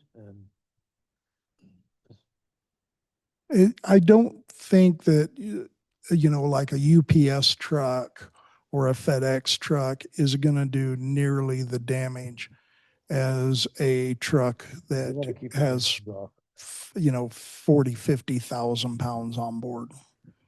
That's definitely going to do more damage. Even though there's more axles to spread the weight, it's still much heavier. It looks like if we went with the wrap, we'd be mile a year with the drainage, be about 750,000. More cost. It'd still be approaching $1 million. Each one is in that ballpark. Yeah, so I was looking on this chart. It says that the wrap has a moderately low lifespan. But does that mean the original surface has integrity, but it's the reapplication and that rebinding that will extend the lifespan? It would be that top 6 inches that you're talking about. So it wouldn't be that full 600, 700,000 because you wouldn't have to redo the subgrade again. So it's something about, so usually about $30. I think it's a cubic yard or square yard. I got to look back at that number, but it's a much smaller cost than this total number you're seeing. So, yeah, and the asphalt has a lifespan of 15 years. Yeah. It should be a lot less, the maintenance would be, you probably wouldn't have to be going back over it after 4 years. No, so the beautiful, potholes. right. I think the best thing people like about asphalt is the treatments vary a lot and you can address them really early. So after you pave, you usually come in and do a crack seal program. So any cracks that form, you come in and seal those up, and that's very affordable. And that way your cracks don't get bigger and spread. And then after a certain amount of time, you can do things such as a slurry seal or even a chip seal, which are really cheap alternatives, and they keep preserving that pavement life without having to redo the asphalt. And they don't make asphalt like they used to. It's just, you look at some of the roads here where I live on, and these streets were paved 40 years ago. and they still, because they had a lot more rock with them. And just, it was a much better quality road than they do these days. You look at Highway 6 and the canyon, and it seems like they repave it every 5 years, even though it's with, I don't know if that's RAP or not, but. A lot of it has to do with traffic movement counts per day. The more traffic movements, the faster deterioration you're going to get no matter what the surface is. And so you have that factored in. You have speeds factored in. Is there a way to monitor, like, I guess we could have, I know we can monitor how much traffic goes down a road per vehicle. We do have message boards that will also monitor speeds, and it will give us a graph as to the highest speeds, the time that occurred on a daily basis. It'll give us average speeds. It'll count the vehicles. We have those in our inventory right now. And Andy Decker, our right-of-way specialist, he puts them out on county roads and gives us traffic counts and keeps those up to date. And we do look at the speeds. And I believe that using that information is what, why they brought forward the ordinance, as far as the truck traffic and all, so that we have that information and Public Works has utilized it to make certain recommendations to us. And I think you had mentioned that Gap Road had one of these used on part of Gap Road. Is that correct? Yes, Commissioner. Before COVID, we put down recycled asphalt on the first mile of Gap Road. And Is that the wrap? that's the wrap. We did not reclamite it. Cost did not allow us to reclamite it at the time. It would have eaten quite a bit of our dust control program. We did treat it with a new product that our Envirotech, our dust control experts, recommended that we try, and we tried it. Unfortunately, it rained heavy that afternoon and deteriorated the product. But it is to a point, we did that pre-COVID, and it is to a point where we need to go in and do another topical application of recycled asphalt over that road and bring it back. But it did help. Oh, it helped Yeah. tremendously.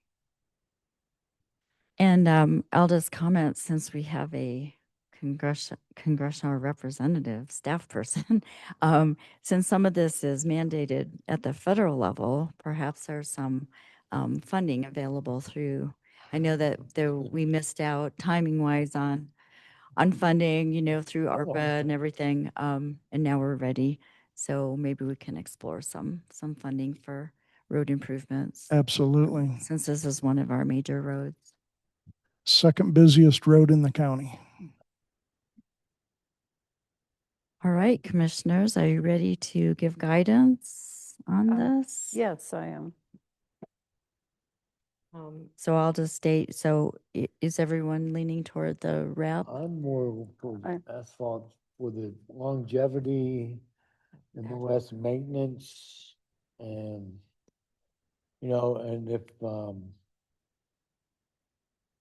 was down the road, if you got something that's gonna last 15 years, and you're gonna say, and the difference may be what, $200,000 a mile between, 300,000 between the wrap and the asphalt or more. But 500,000. yeah, so, but anyway, I'm just thinking, my inclination would be asphalt, and because then you're gonna still have, with the wrap, you're still gonna have possibility of the washboard factor, but the main issue is gonna be keeping the water from under the road, which the. Well, yeah, and that's where they're doing the drainage. No. I think though too, we need to look at the construction time as well, because, we've got shorter windows to work with, and we'd like the project to move along. So that's when things with asphalt, it does take quite a a bit of time. And then too, as it goes on, the price may increase as well if we're spreading it out over longer periods. So, you know, that's. It's a timeline. And I can point out that, Asphalt. I mean, none of these four options, I would say, are going to take a large amount of time to actually apply the top mat. The top mat's usually the fastest part of the project. It's usually the subgrade work and the pipe work that takes the most time. I mean, you could probably pave a mile of road in between 3 and 5 days. The chip seal you'd probably do in 1 to 2 days. The wrap's probably a couple days, and the aggregate course, base course is probably a couple days. So it's right. But I mean, you know, as we're looking at that time to install the drainage and all, and if we want to keep the project moving forward. So you're saying it's like making a layered cake, and now we got to pick the frosting to go on top. And I think that my concern with the asphalt concrete is just the high-speed travel, because people are already dismayed at the speeds there. And I know that you post extra signs along that, and they don't really make a difference. So because a lot of people live really close to that road, you know, there's barely a right of way, and some areas no right of way. I think that if we could explore funding and there was funding available and there was a cost share, I would lean toward that for a more permanent solution. But right now we don't know of any that's available to assist us. Correct, Commissioner. Something to keep in mind too is as we improve roads around the county, our HUTF funding increases depending on the surface of the road. And that very top surface that they will pay out for is an asphalted road and a recycled road. You know, a based road, it does get funding, but the dollar per mile is less. We get a lot of more money from the asphalt, from Huff. Yes, they pay. Significant, like $100,000 or? Commissioner, I couldn't give you the exact number at this point, but I can get back with you on that. And we also, like, I don't want to base a decision on that because we do hear in our statewide commissioner meetings that it's being eyed for some, you know, other purposes and could reduce, unfortunately, you know, in the future based on legislative decisions. So, of course, we fight back about that. Yes. But I guess we need to look at, like, if we are fully paying out of the county general fund budget, which option for the next 4 years do we want to make a commitment to? Correct. All right, so we have one leaning toward wrap and one leaning toward asphalt concrete. And so I will reluctantly, but I will go with wrap. But in the meantime, if we do identify some potential federal or state funding that could help us upgrade, I'd be really interested in that. As something the grant writer could explore kind of quickly and just see. Quickly, I'm not sure about quickly. As you know, a lot of these funding opportunities are not available at this moment. So it sounds like the direction is for the design of South Beaver Creek Road, the surface would be the wrap material. And then if there's a future opportunity for funding, we could reach back out if there's any sort of changes in the design needed for the surface. I'm not an engineer, but I would imagine it's relatively easy to do that, but obviously there would be a cost associated with it. And I think you're also hinting that in years to come, you might be approaching us about other roads in the county. Yeah, definitely. We need to get back on a resurfacing of all of the major county roads throughout the county. It's, you know, it's not just traffic and speed that deteriorates roads, but wind. And as you all know, we get plenty of wind up here. And it just about brings tears to my eyes when I'm driving into work and I see all of the fines being blown off of a road because of a wind gust and they're just going up into the atmosphere.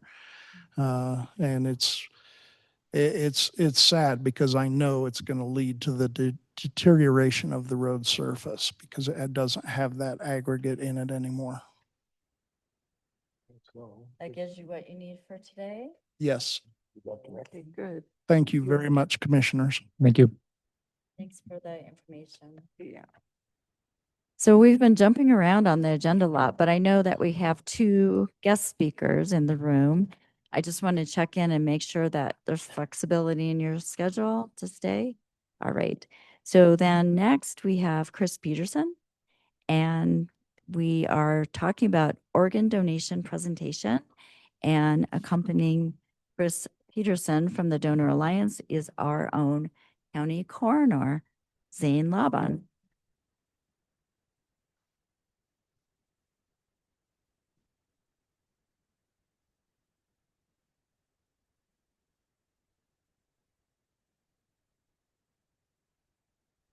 I wish you could go to the cyclone. You can use. And they have to know your juice. Not just 1.5 per month.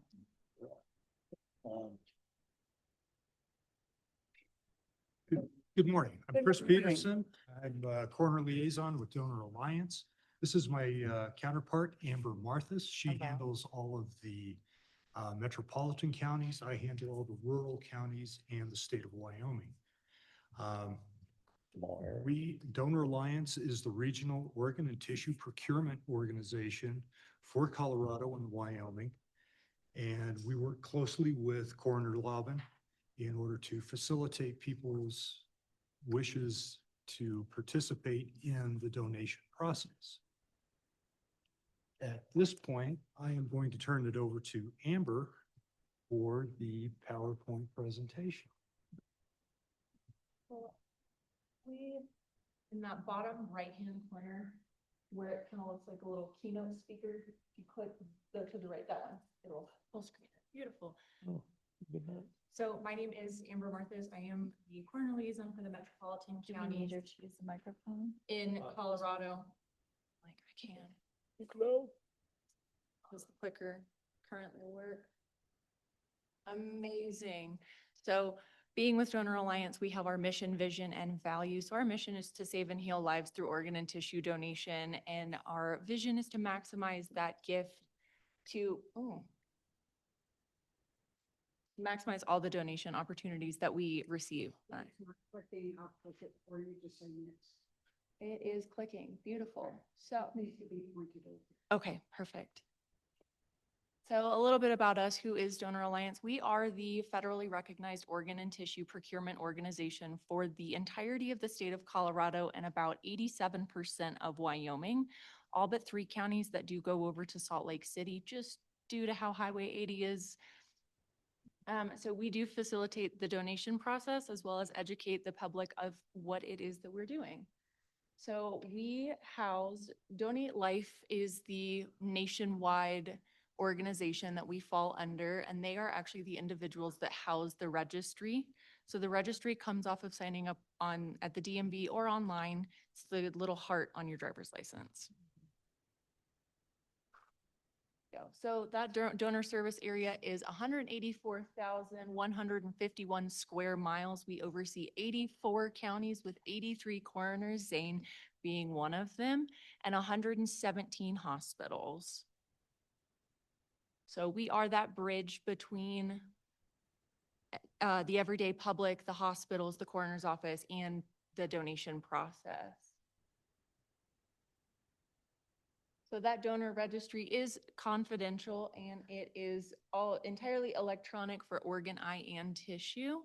You can sign up online if you weren't able to do that at the DMV, but you can also make changes to it if your situation in life unexpectedly changes and you do want to be a donor, but you have certain criteria of what you would like to not participate in. That's absolutely okay. You can make those wishes known because this is a first person authorization. It is legally binding. So it is established by federal law. So we are overseen by the FDA, the AATB, CMS, and HHS. So CMS. Center for Medicaid and Yeah. Medicare. Center for Medicare and Medicaid, the Federal Drug Administration, as well as the health, is it Health Human Services? HHS. Apologies, that acronym always escapes me a little bit. So it is centralized. It is an opt-in here in the state of Colorado and Wyoming, and then it's first person. So your family, all that we ever ask of people is if you do wish to be a donor, speak with your family, let your loved ones know, whoever is going to be that medical proxy for you, what your wishes are, so that they can support your decision. So in 2022, the donor designation rate for Colorado was 65%. We were in the top 10 highest donor designation rates in the entire country. We were the first and second organization, first and second states that actually opted in at the DMV. So we actually spearheaded the campaign for donor designation at the DMV. So there's more than 100,000 people on the wait list right now that need a transplant of a life-saving organ. So that is more than the current Broncos Stadium can hold, to be determined with the new one they build. So as of March 2024, there was 103,599 individuals who needed an organ transplant, with kidneys being the most prevalent one that we see the need for. In 2024, we as a nation did 41,119 transplants of life-saving organs, coming from more than 40,000 deceased donors and almost 7,000 living donors. So that is partial liver transplants or whole kidney. Between Colorado and Wyoming, so these numbers are majority going to be Colorado, as Wyoming does not have a transplant center. They do all come down to Colorado. So 1,300 individuals were on the waiting list in 2024, just in Colorado and Wyoming alone. So the kidneys is still the most prevalent need. So last year we had 311 heroic donors that actually were able to provide 947 life-saving transplant organs within just our region alone. And for tissue, we had 1,860 donors that provided 140,000 plus grafts that are able to save and heal the lives of everybody across the country. Gilpin County, over the last 5 years, has had 13 tissue donors. And Zane, how many decedents would you say you have a year within the entirety of Gilpin? 25 to 60. So Zane, being able to hit these numbers within a county that has that limited number of decedents is actually really impressive. And the conversion rate of what he, and the affiliated hospitals in the area are able to refer over to us is actually one of the highest conversion rates we have within the state of Colorado. So just Gilpin County was 9 tissue donors in the last 5 years. And that saved 674 people. Wow. So that donation process does lead from the diagnosis in hospital into the referral. The family has the discussion. We work with the hospitals to medically evaluate the decedent, and at that time we would give a call to Zane and let him know, hey, we have a patient here that will fall under your jurisdiction.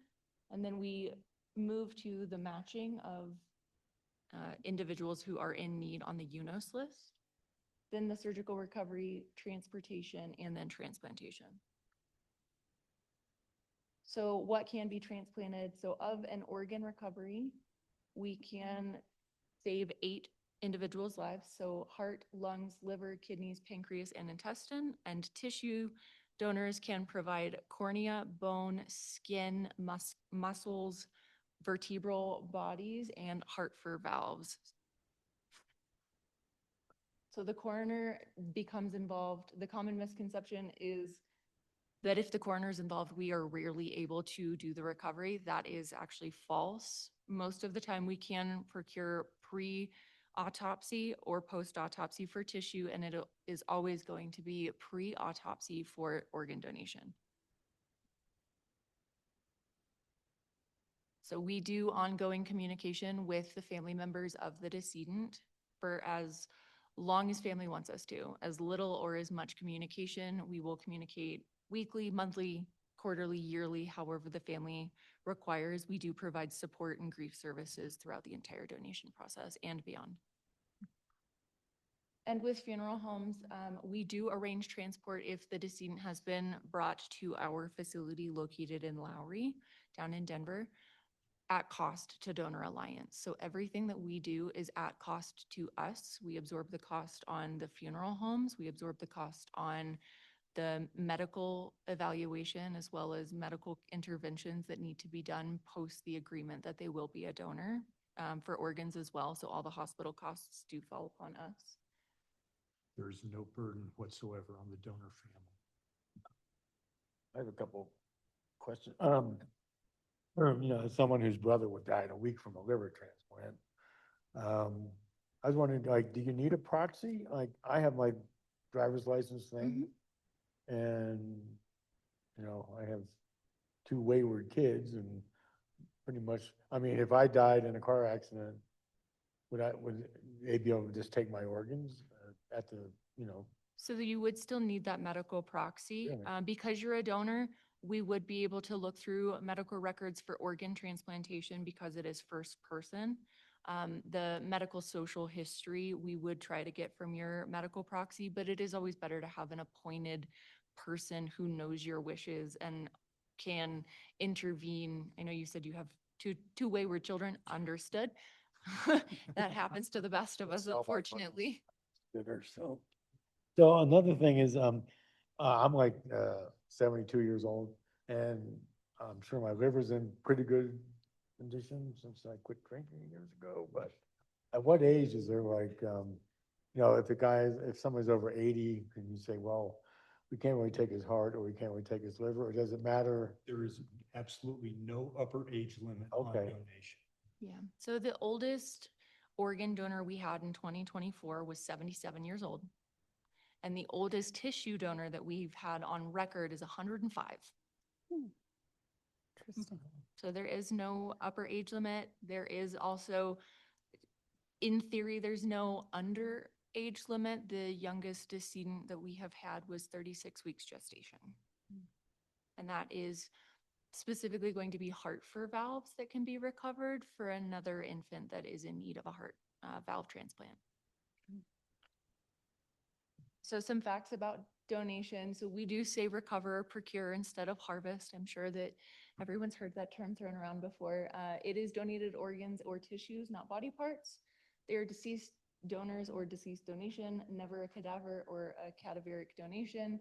It is ventilator support or life-sustaining therapies, not life support, and it is a decision, not a wish. So any age or medical condition can join the registry. Medical care is our top priority, and donor families are always treated with respect and the utmost care. And open casket funerals are possible. Just allow us to know that that is your wish, and we will do everything in our power to make sure that that is possible for your families. Donation is a completely free gift. There is no financial obligation to the families. There is no financial obligation to the communities. This all is absorbed by Donor Alliance. And all major religions do support donation. So there is no height or weight restriction, communicable diseases, high-risk behavior, physical trauma, sepsis, or other chronic conditions or diseases are evaluated by our trained staff. There is still a possibility for quite a few routes of donation that even if you have a chronic condition, most of the time can still be a donor. There are only about 5 contributing factors that would lead to people not being able to be a donor, and that would be things such as intravenous drug usage, HIV. For tissue, that is not an issue for organs anymore. They have actually done a separate list for patients that are positive for HIV and AIDS can still now receive transplantation from other positive individuals. There's a big change in the last 10 years. Do you guys have any questions for us? I just have one question. I know someone who had intended to be a donor, but then there was a time gap between when the person was discovered and died alone Mhm. to when the medical examiner Mhm. was there, and the family was told they couldn't be a donor because of this time. So what is the time gap? So it is going to be 24 hours from time of pronouncement or last known alive. And that is just for the integrity of the tissue as well as the integrity of it being transplanted into a living donor. So some of the clinical applications that they're doing nowadays to help aid in successful transplants, they're no longer doing saphenous vein grafts in a lot of places for your own bypass surgery. They're actually using donor grafts because they're realizing there's less healing required. Instead of 2 surgeries, you're only recovering from 1. The tissues that we recover are completely void of all cellular structure that would require it to be a match for tissue. They do decellularize all of that. And there is, if you've ever had a wisdom tooth pulled, most of the time there is that block that is empty. Traditional dentists do use an allograft for that. So they are using donor tissue to fill that void. And the time, that's what's important, the time frame. You and you have to check. So the time frame, last seen alive, last time someone knew them. And you have to, and I have been at the scene and started the communication there because of the time frame. Yeah. And so they ask us questions like intervention, and then when was the decedent cooled? But it doesn't happen on a level of convenience. It happens on a very, very tight time frame. Then we can determine last seen alive time by phone calls, text messages, when was the last time they had sent an email, things of that nature, so they don't have to physically be seen. Okay. Yeah. Since you kind of have a public stage, what's the most common misconception that you would like to, educate people on? I think probably the most common public misconception that I have seen in my time at Donor Alliance and even before is that if you have the heart on your driver's license and you're involved in an accident, EMTs and EMS services won't save you. That is absolutely not the case. You are not eligible to be an organ donor if you are not on life-sustaining therapies. EMS services, they have the same oath that nurses take to do no harm to their patients. They are going to do everything in their power to save you.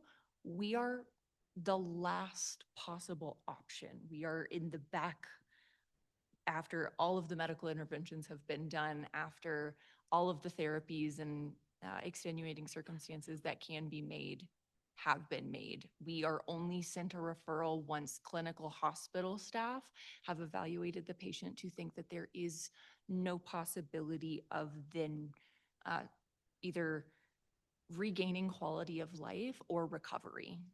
That is when we are brought in. Okay. And in all my years as a paramedic, I don't think my first priority was finding their driver's license. I was gonna say, I'm on I have been on so many scenes where we didn't even know their name at the hospital because that's the way it is. And the priority is you have someone that is in demise from a medical or an injury. It's intervention. It doesn't carry any criteria to it. And I'm on the Ambulance Authority Board, and I know our EMTs, that's their first priority is treatment and care. Any other questions or comments? It's good to know about the proxy. I like to have my good liver go to worst. And probably the thing to reiterate, both being as the coroner and also as a provider, is they do a wonderful job, and the impact of what they do is from orthopedic surgery, skin grafts, bone tissue repair, recovery. But I think the most important thing is if you are and you made a decision to be a donor, please communicate that to your family. Because it's hard enough at the initial contact that you have to tell them that someone has passed away. Mhm. But now that subject matter comes up. And there are family members that have different ideologies about that. And I can say that Donor Alliance has been very sympathetic when that has come up, especially on some misconceived religious lines. And that's perfectly fine. People have their beliefs, and you have to respect those. But probably the most important thing is if you are and you've made that decision, please communicate that with your family. So a partial liver transplant, will that regenerate? I understand the liver can regenerate, To some extent, yes, it does regenerate. It will never go back to liver size. the full scope of what was taken, but it will regenerate enough that the person who donated will live up Would you completely. need like a half the liver or, or, you So know, that's only on living donors that we do partials. yeah, Uh, I figured that. And that's a directed donation for someone who is a matched Yeah. chip typically most of the time.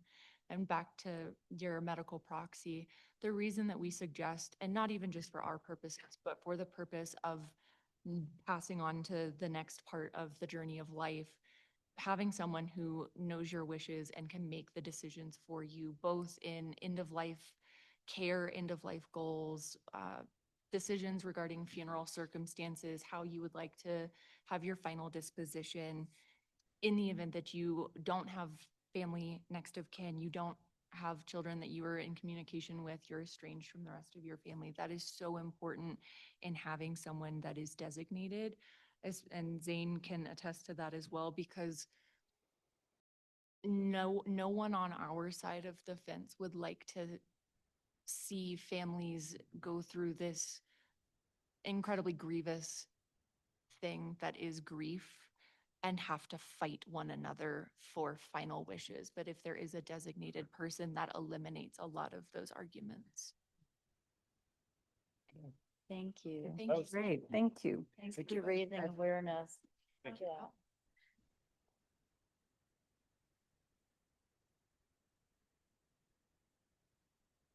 Next on our agenda, we have NOCO Places Executive Director, JD Tanner. Right.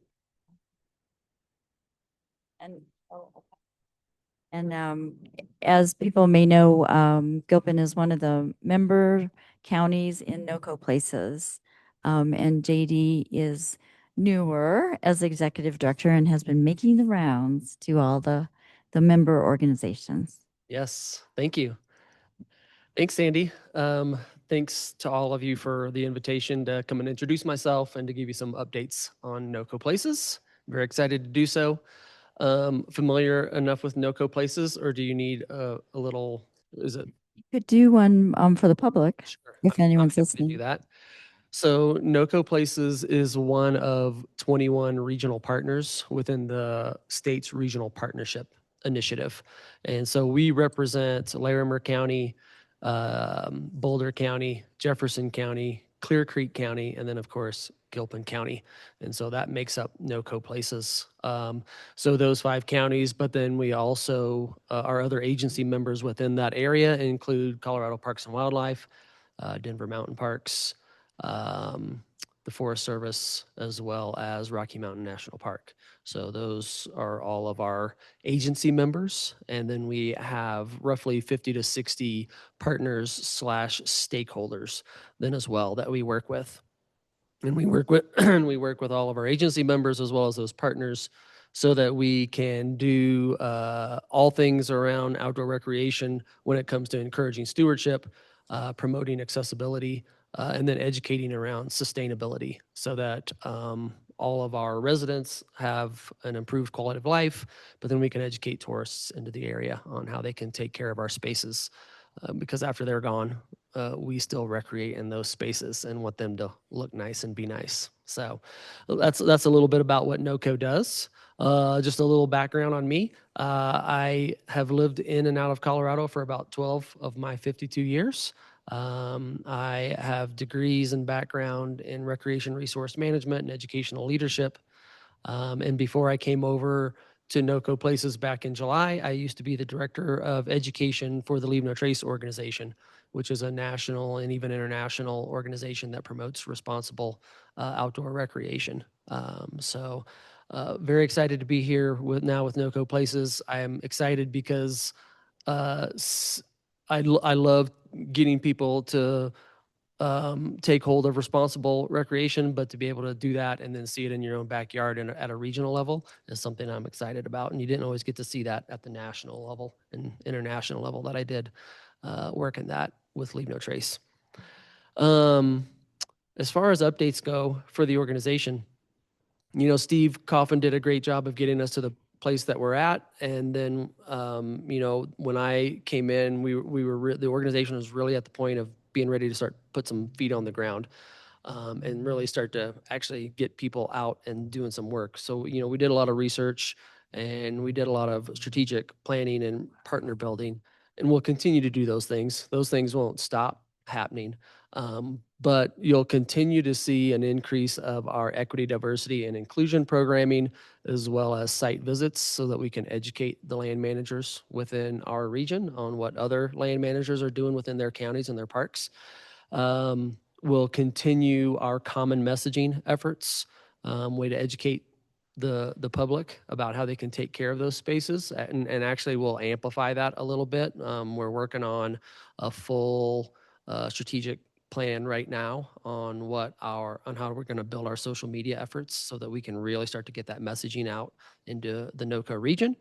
We'll continue our research efforts, like I said, but then I mentioned those feet on the ground efforts. So you're going to see us actually out doing some things. And right now we've been recommended for $260,000 of grant funding, and we'll know the outcome of that for sure on December the 16th from some GOCO funding to implement our unauthorized trail rehab efforts. And so if you're not too familiar with that, we have collected a lot of data, over 325 miles already within the NOCO region of what our land managers consider unauthorized trails. And with the data that we've collected there, we'll be able to go back to all of our agency members and look at that data and be able to decide which of those trails we need to start working on within their counties to either rehab those and get rid of them so they no longer exist, or maybe they are an actual good idea and they just need a little bit of work and they can be accepted into the land manager's plans.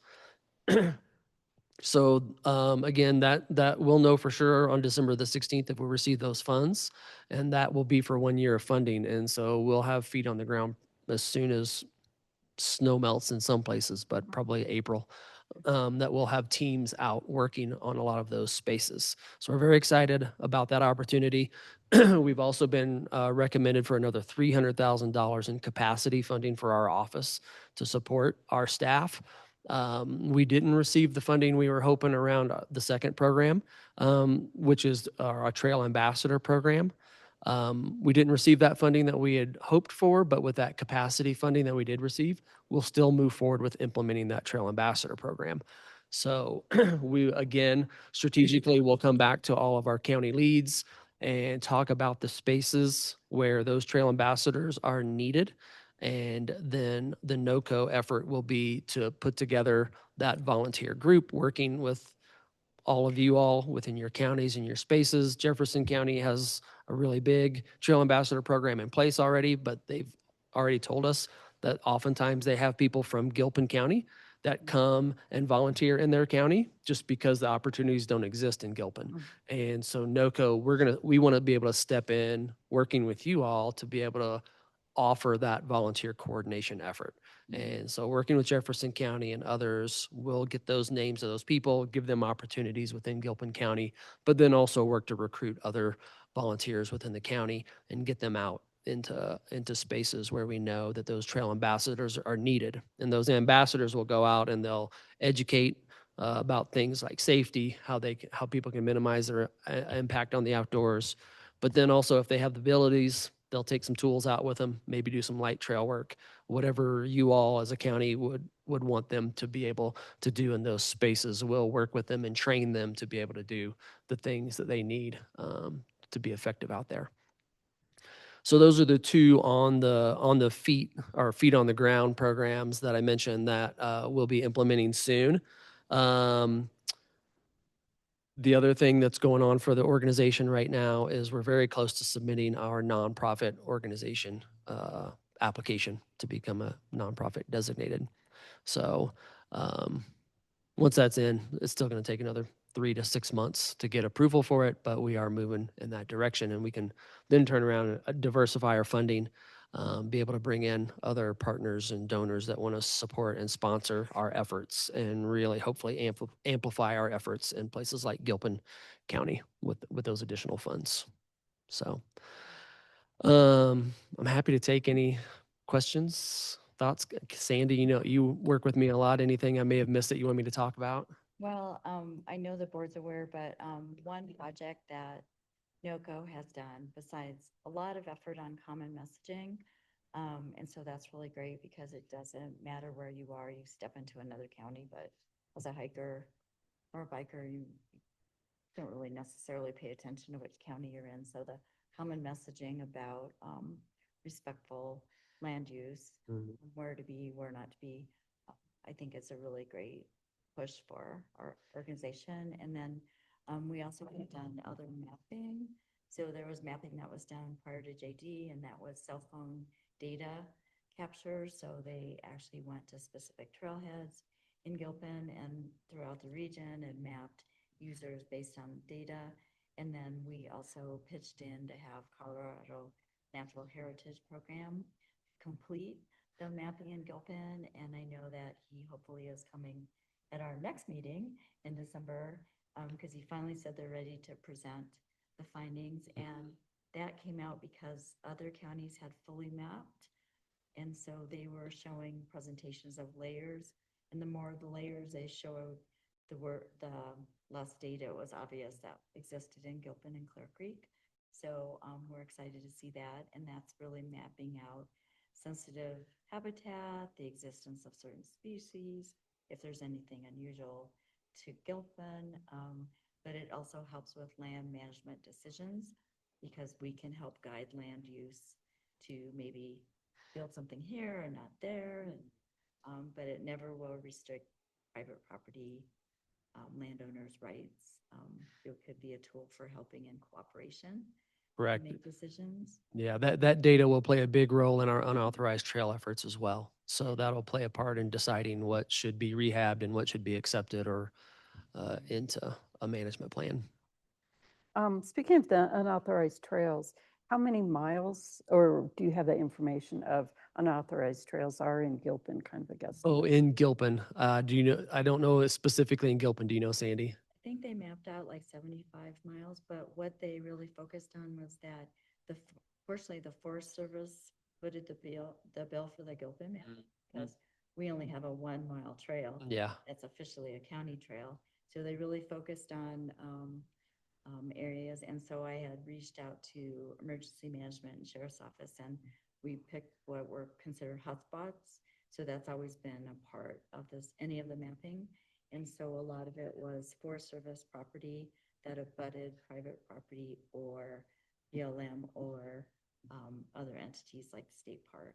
So a lot of it was done. And then there was a contractor hired, and he actually mapped things out and has that data. Oh, okay. Yeah, so 75 miles. So is that within both Forest Service and CPW land or just Forest Service? It's mostly Forest. Mostly Forest Service. And then, so they'll have a decision, then the next steps would be what they want to do as far as rehab some of that or make part of it official trails. Yeah, and so again, they're part of our agency member list, and Jason's great to work with, and he's helped us with that a lot. But then he's also submitted a lot of trail ambassador spaces too within Gilpin County that we'd be able to deploy those volunteers once we get that little group built. So a lot of opportunity there with that partnership with the Forest Service. Be watchful for if there were unauthorized trails, which Boulder County loves to call them illegal because they kind of Like if someone was, had created a trail, they were hiking a trail, and then they were going onto private land and maybe not realizing it, like just to be aware of those locations in the county, so we can help to intervene. Yeah, and- because we have, and that's a lot happens. We have a good friend who has his bought a ranch that abuts Colorado State Park, and they do get a lot of wanderers despite their fencing. They seem to feel that, well, if it's low enough and they can hop it, it'll be Still go. a trail. But Mhm. anyway, okay, well, that's good to know for that. And hopefully, because I know there are other, it was interesting at another conference I was at, I met someone who's with the bird watching group, Mhm. and they're in the planning stages of some of their next excursions. And they're very interested in Gilpin County to expand and, start. So having more information for them would Yep. be helpful, because groups like that are good to have, great to have, and they're, interested in expanding Yeah, their absolutely. knowledge. Yeah. Anything for you?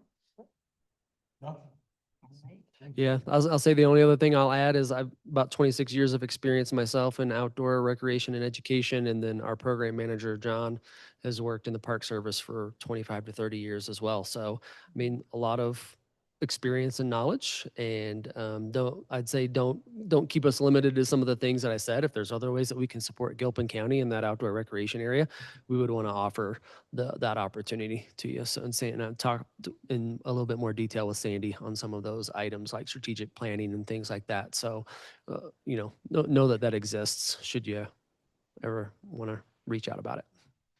So on there are committees that NOCO has. So Gabrielle actually is in the partners group. And so she has met JD as well when he came up once, just to meet some key people. And then Melanie Blyer is on the communications team. Correct. And they are the most creative.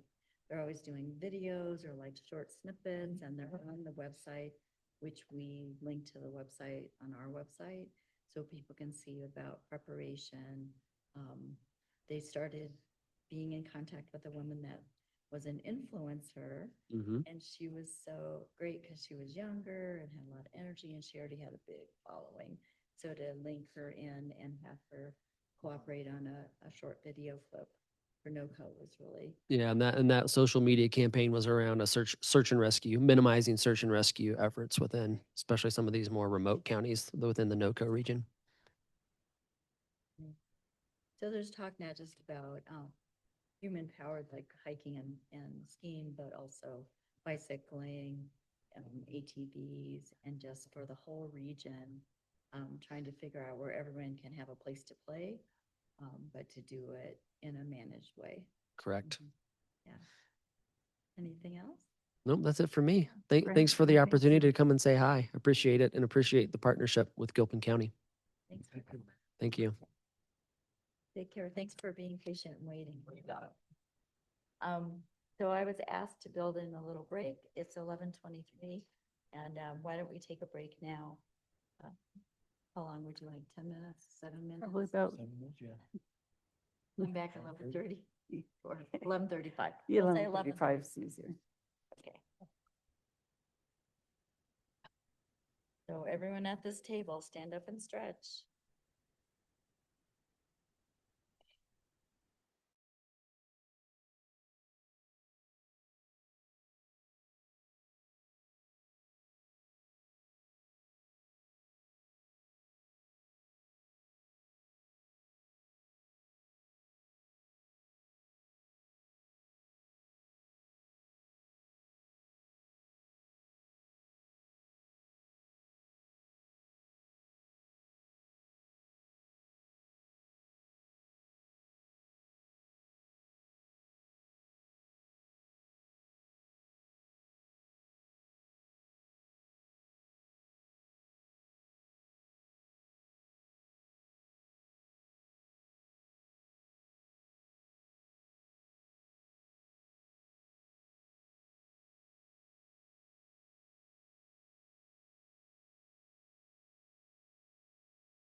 Test, testing microphone.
Correct.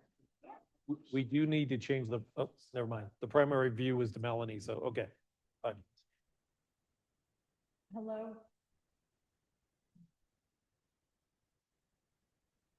Hello, everybody. We took a little longer. It's 11:52 and we're ready to resume. And unfortunately, despite IT efforts and our clerk's efforts, people online, we can't hear you in the room. But it doesn't mean we don't want to hear what you have to say when we get to public comment. So we're going to continue on with our agenda. And the next thing that we have is resolution BLE 25-4 and presenting our Jamie Boyle, our Community Development Director, and Jack Zeman, is that correct? Our planner.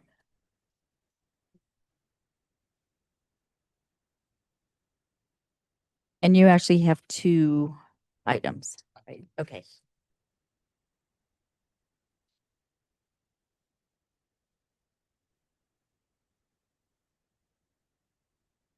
Okay.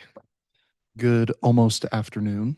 I'm bringing before you file number BLE-25-4. It is a boundary line elimination brought forth by the applicants and owners Curtis and Karen Kimball. The subject properties, there are 4 of them, lots 1, 2, 3, and 4 of Block 3 of the K&K Ranch subdivision.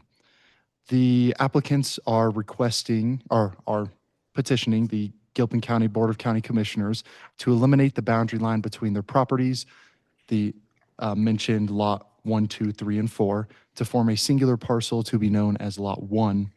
All the lots are currently vacant. If you turn your attention to page 3 of the staff report, you can see the existing site. This is the K&K Ranch subdivision plat. The 4 properties we are taking a look at are at the far east. It should be, Oh, I do see. I do see a page number on the PDF file. Sorry. it should be the, Okay. it's the white subdivision plat, a little bit more clear. The 4 properties are at the very eastmost portion. And on the next page is the proposed site outlined in blue, which would be Lot 1A. Some pertinent facts we thought to mention. The subject properties are. Sorry, Jack. I want to make sure everybody's on the same page and following. We're on it, but they're on any page numbers, just so that. Yeah. Just for us, east for us to follow along. We can. I'm so sorry. I do see a page number on the digital copy. Yeah. Those didn't come across in the printing? No. Oh, yeah, it looks like maybe it didn't format correctly with the Anyway. printing. I'm sorry. We just like to follow along. Yeah, of course. My apologies. These first 2 pages are really the only ones that are pertinent for this. That second page with the blue outline shows the proposed lot, Lot 1A. I think theirs is cut off. No, I don't have that page at all. I have. Should be before that one. It is cut off. Okay. It formatted incorrect. Yes, please. Sorry about that. Copies of these really So we quickly. can follow along. Okay. For us as well.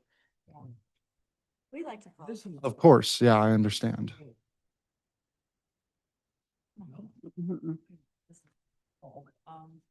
And then I know we've mentioned this before, but when you give us a map or something, can you be sure to clearly identify like Highway 72? Because I was trying to figure out. Yes. Yes. Yeah, it is not clearly shown on this. Highway 72 is the road going through that west to east, right above the properties. So where it is.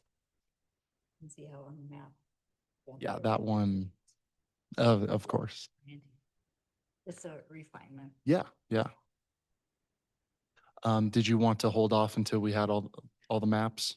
If we need to be looking at it. Yeah, I would wait for the graphics. I think Okay. that's critical for the Yeah. BLE.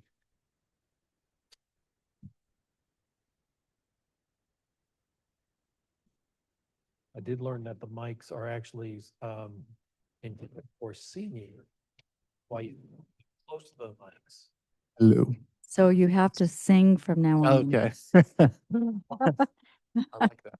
Is that going to be a treat or is that going to be unbearable? Yeah, I don't think we'll like to hear that. Yeah. Perfect. Okay. So here are, oh, this is my copy. And so, Director Boyle, we're asking also when we're given things that it clearly shows us where the streets that are being referenced are. We're familiar with our county, but sometimes I'm like, well, I'm gonna go drive and see where this is at. Because we can't tell at a glance where Highway 72 is as far as orientation on this map. So that would be helpful. Of course. Thank you. Moving forward, I will do that. Now, Yes. So at the new, it is actually the opposite end. At the eastmost portion, those 4, 1, 2, 3, and 4 parcels are the ones we are looking at. If you turn to page 4 of the newly added pages, the outlined in blue would be the new Lot 1A. on the far right. Ah, yes, on the far right, the most eastern portion. So it's not these, which is what No. we were given. Yeah. Why? So yes, this was just a precedent image to show that there was different BLEs that have happened in this area due to the size of the parcels. I thought to add that just to give some clarification as to why this is happening. Lots 1, 2, and 3 are all 0.17 acres. Lot 4 being less than that, almost half, less than half, 0.08 acres. Lot 1A after the BLE, once they are all combined, would be 0.59 acres. Okay. So they're actually very small. They are very small, yes. According to the zoning regulations, section 5.5 subdivision exemptions, and I'll list this or I'll read this off really quick. If all parcels to be combined are presently vacant, and if none of the subject parcels alone could be developed according to the current zoning and OWTS regulations, then the resulting combined parcel must be able to meet all required setbacks and accommodate an OWTS. For that reason, staff is recommending approval of BLE-25-4, which would merge the existing lots 1, 2, 3, and 4 into the new parcel known as 1A. That parcel would be able to accommodate all required setbacks and septic regulations. And so on this map again, where's 72? That is the just above the parcels. I apologize, it is very hard to see, but that very small east-west. Yes, very, very. It does say, yeah. Get out the magnifying glass. I know, yeah. I forgot mine in my office, unfortunately, this time.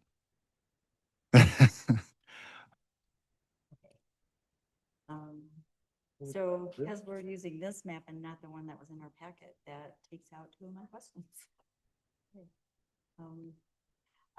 I was wondering, it's just like teach me, it's nice to learn something new. So some of the addresses reference Golden, the mailing address isn't Golden, and then some of them reference Bata. And if I'm confusing the 2 BLE requests, but so it really is the address of the property that is listed on this stuff versus the mailing address of the person. Yes, so I think what you may have seen may have been, yes, the mailing address of Curtis and Karen Kimball, the applicants. These properties actually don't have addresses. They just have the legal descriptions, which mention the K&K Ranch subdivision plat, that white map that was provided. I'm fully aware that, oh, sorry. And I'm fully aware that there are addresses in Gilpin that, because of the postal area, have a Golden mailing address. Yep. So, okay, thank you. Of course. Does anybody have a question or comment? Seems relatively straightforward. No. So this, you said, were just comparisons of ones done in the past. Yes. This was just more of a precedent to show that this area's had a lot of BLEs in the past. I know. I'm sorry. Yeah, I apologize. They got cut off.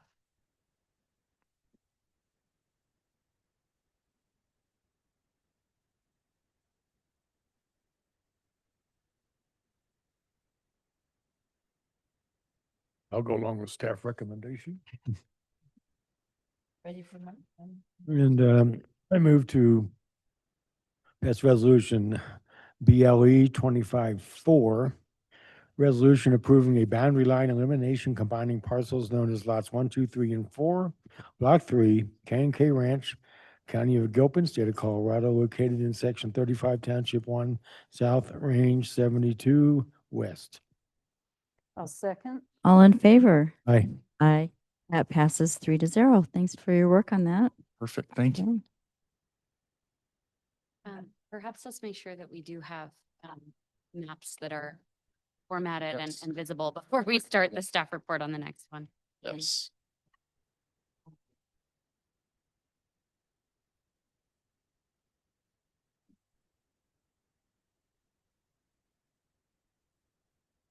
The big one is this first attachment one should be horizontal, hopefully.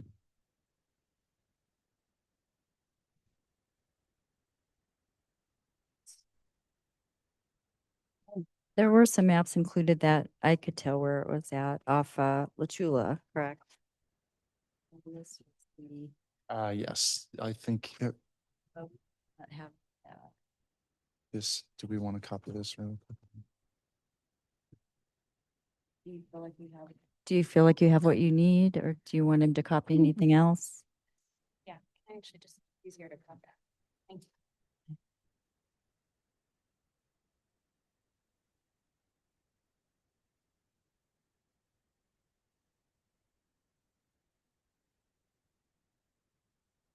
I think the only map included is this one that we got. Yes. And then this does show the change that they're requesting in really teeny tiny print. Yeah, Jamie is running over to print out that horizontally, which unfortunately it doesn't look like it came out as, so it wouldn't be as cut off. But that is the only one we need for this BLE. Okay. And do you have a signed surveyor certificate? We have an unsigned one. You have a signed surveyor certificate? Not a, ours is unsigned. On this, it is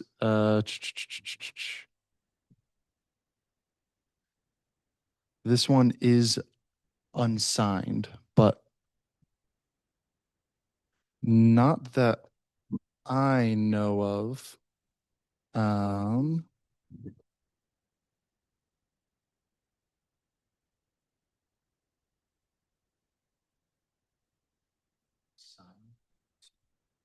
I'm going to look in the files.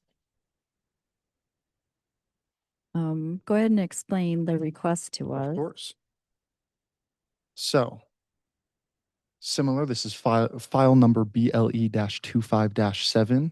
It is a boundary line elimination brought forth by the applicant and owner of the parcels, Richard Satava. Pardon me if I said that wrong. The subject properties are 109 Los Hermanos Way and the property directly to the east, which does not have an address, but the ID is 158-133-401-046. We will just be referring to them as property 1 and property 2 moving forward. Richard Satava is petitioning the Gilpin County Board of County Commissioners to eliminate the boundary line between the properties to form a single parcel known as Lot 46A, which can be seen on that attachment 1 that was just handed out. Both parcels are currently vacant, and there is a well on 109 Los Hermanos Way. On the page 2 of the staff report, you can see the site location. Property 2 is a very skinny lot, about 0.09 acres in size, lot 1 being 0.51 acres. The proposed combined parcel Lot 46A would be 0.6 acres. And according to the zoning regulations, section 5.5 subdivision exemptions, any lot or parcel may be combined with an existing developed lot. So for that reason, staff is also recommending approval of BLE 25-7, which would merge properties 1 and 2 into the new parcel lot 46A in the Bricky Highlands #1 subdivision. This lot 46A would be developable per our zoning and septic regulations. I have a question, and this is another teach me something new. So I see that the notary was done by a notary in California, so that's okay. Didn't have to be someone in our state to notarize. It's where the Fine. person resides or is physically to sign the document. Okay. So even though they list a Netherlands mailing address, they perhaps were living in California at the time they got it notarized or vacationing. Hey, I need to get this done. Okay, so interstate is fine. Okay, thank you.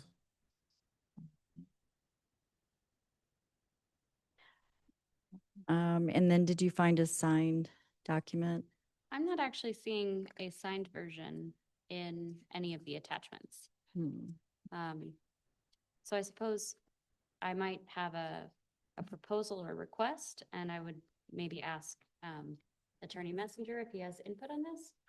I wonder if it may be possible, should the board be inclined to approve the request, to impose a condition on the resolution that it can only be recorded with a signed survey? Yeah, I mean, if the elimination exemption plat has a block and a landowner block, they have to sign it. Yeah, Certainly. So normally approve and they deliver final copies with their signatures on them or sign after we get them from the applicant would be, I think, the reasonable. It's also not unusual, given it still was pending review of the commissioners, that they were waiting for that action before they get a fully signed, executed plat. So they're waiting at the board to take that action before they got all the signatures, because if it was the other way around, in theory, the commissioners may make some requests that could be incorporated into it. And so it was saving costs on their side. So it's not unusual to have a plat that's not signed, but it would be needed in order to make it official that everyone signs the plat in the end, or at least the reference in the resolution that the commissioners agreed to the change in the elimination of the lot. All right, so is that standard procedures and we don't need to put it in the resolution as a condition? I'm fine with the resolution, if you wanted to amend it just for clarity's sake, since it was raised at the table. But it doesn't cause any alarm for me because staff would wait for the fully executed plat. All right, I now have learned 3 things today. And my only other question is, there's the easement, which is not fully on their property. Are the people, who owns the adjacent next to the little strip of land? Is that, We can check really quick here, actually. I mean, is that someone that might have an impact if that easement goes away? It looks like it really curves into the petitioner's property. Maybe has no bearing on the adjacent property, but because it is on their property. Well, I was wondering if that's why we have all the information regarding the well. The well,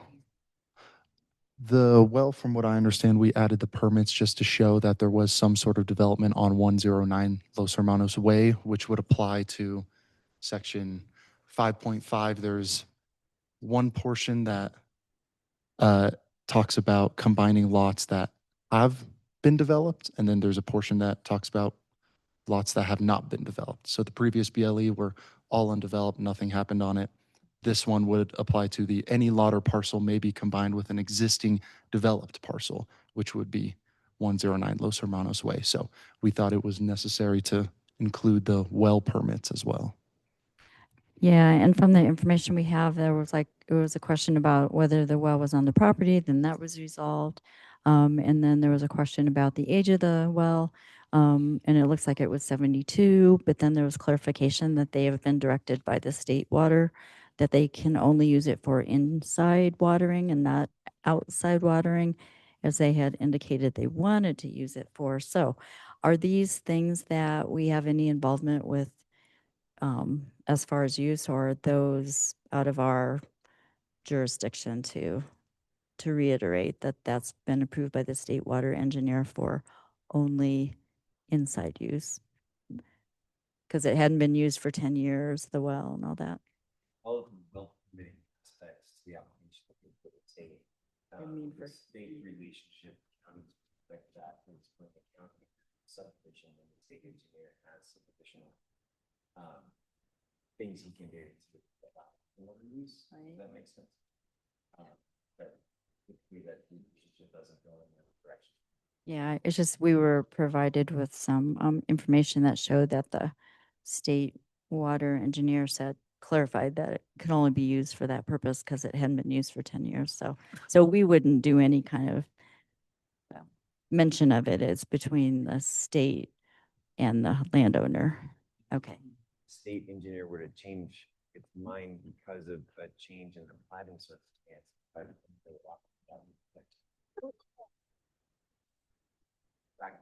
is a state question. Okay. And then this is just another procedural question.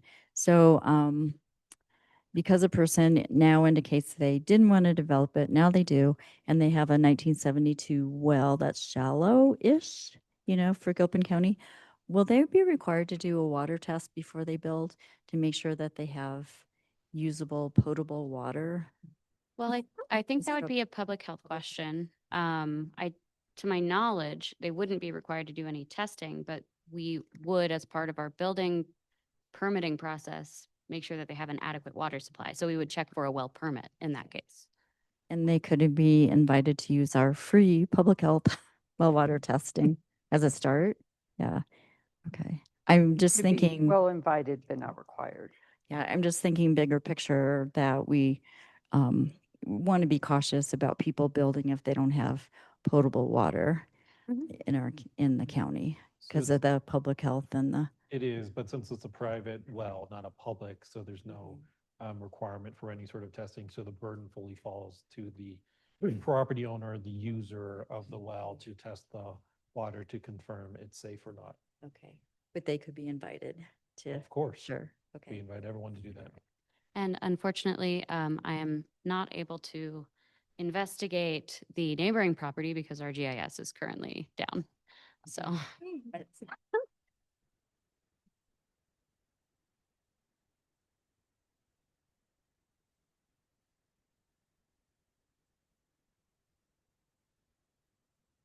I just know sometimes we staff, reach out to neighboring properties just to see if there's any concern, and sometimes we don't. So I'm not really clear about the rules of when yes, when no. Well, those are stipulated in the zoning regulations. Adjacent property owner notification is a requirement for many different types of applications, but not for a BLE. Yeah. All right. So I think you've answered all of my questions. And like I said, it's nice to learn new things. Any other questions or comments on this application? No, mine was answered regarding the well and the Okay. documents there. Yeah, So are you ready for a motion? I think so. Okay, I move that we adopt resolution BLE 25-7, the resolution approving a boundary line elimination combining two parcels known as S33T, 1SR, 72 West subdivision, Bricky Highlands, number 1 lot 46, and lot 046 West 110 feet, 109 Los Hermanos Way, Golden, Colorado 80403 into one parcel now known as S33T1 SR72W subdivision, Bricky Highlands, number 1 lot 46 in its entirety, or 46A. Do I have a second? I second that. All in favor? Aye. Aye. Aye, that passes 3-0. I have one more question. It seems unusual to have that much text in the BLE, in the heading for our resolution. Is that It's because this is described under meets and bounds and book and page versus lot and block. It's because it has a larger legal description. When it was first in there, it was under the account number, which is an assessor account number, which can change over time dependent on the assessor's office. So it's important to have it documented as to what the legal description is. Yeah. Okay, thank you. Hopefully that it'll be infrequent. It's a lot to, It's a lot it's a to lot do. to say. But it's for clarity. Anything else on this one then? Okay. I don't think so. Thanks. Good work. Thank you. Commissioners. Sure. We see you later in the agenda, right? Yes, we do. Next on the agenda, we have Marie Cosby. Is she? I'm going to be taking over for this. So- Okay, we have Manager Ray Rears. This is Resolution 25-128, approving a contract to provide backup and on-call supervision for child and adult protection. So I'm going to ask, they're joining the leadership from Human Services, just in case I say anything that's, you could just pass that down. That'd be great. This is for the next item, but before you is the resolution for a contract for backup for on-call service for child and adult protection. So essentially, there needs to be one person that's dedicated for as a supervisory role for on-call as the need arises, and one for a caseworker. And they need to be two distinct people. That can be sometimes a challenge in a small organization such as ourselves, given we're in this time of transition where we essentially have one person that's eligible to be the supervisor and another person that's eligible to be a caseworker. It doesn't, we don't have the acceptable coverage. We also have a situation where the director is out on FLMA, so it's an imperative that we have this 24/7 support. So I asked the director of human services to find an alternative for coverage. And this is what she has provided. This person provides coverage across the state, is very familiar with this. Unfortunately, this is not a budgeted item, so the estimated cost is not to exceed the 17,000. Director Barker doesn't expect to be using it at that high level of 17,000, so it should be lower. But given the funding ratio with the county and the state, the county's portion would be approximately 20%. So our actual cost would be closer to 3,400 divided between the remainder of this year and next year. So that's it at a high level. We are given the current situation of staffing in human services that's actually underway now for coverage. That's it. Appreciate your consideration. The 17,000 is for the year? It's for the remainder of this year and all of next year. Okay. And then this Bless you. person lives in Silt, is that correct? Yes. So, yeah, so she would drive from Silt or, Not unless a supervisor is needed on Okay. site. okay, so it's kind of a backup type Yes. thing. Pre- And last, Yes. It would be prearranged, it's not an emergency response. so is this like 24/7 or, I mean, Yes. certain days? For backup the, copy Call? while we do not have a supervisor on site on call, she would be our backup supervisor. So, She would be yes. notified that you're on call now. Yes, So don't go partying or. exactly. She provides this service for other counties. And I know Director Barker brought this situation to us previously, and so this is just us seeing it in print. And the agreement has been vetted by the attorney. So thank you for raising that. So no. So in the resolution, I would propose a revision of what was there. So I'm going to be borrowing some of the language from the resolution for the Charles Abbott Associates, so resolution 25-127. So I would recommend that it should be our standard language that says, furthermore, the board hereby authorizes the county manager to execute the agreement with this vendor, with consultation by the county attorney on behalf of the Board of County Commissioners, versus what is prepared in the packet, which says approval is given Gilpin County Human Services and County Manager to sign the contract not to exceed 17,000 through December 31st of 2026. So we can marry those two. One is typically we don't have the director and the manager sign, and two, the director of the human services is going to be unavailable for a number of weeks, so that's not practical. And the attorney's office has not reviewed the agreement, but it's my understanding this is a standard agreement that other counties have entered into throughout the state. I just know that, we know I brought to your attention recently, there was that legislation, and we're supposed to add in some wording for certain, public buildings and everything, and I don't know if it would apply to this one, but I just wondered if this was vetted through the attorney. So we could, pass this with the change, the edited changes as you just outlined. Yes. Yes. That would be fine. So in terms, Do you have any further questions? So mirroring these two sections. yeah, I mean, I guess the commissioner. just Any wants- other questions? Let me solidify for add on to the way it is I put out here. So we'll see. Yeah. Yeah. You want to? Okay. No, yeah, I guess what I'm saying is we can take a picture of it and give it to them. And just say with the suggested, did you want to merge them instead? Yeah. I could with do the suggested edits to the contract, agreement with. edits to the right contract. All right. We'll have an edited copy for you. If you just give me Second. 30 seconds, so We can wait. with. This is Craig.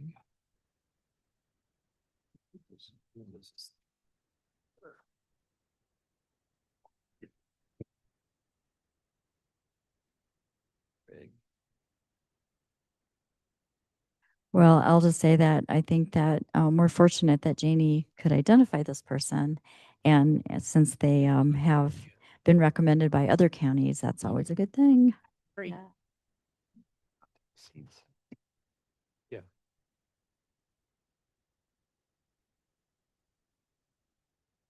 Board authorizing county manager to execute.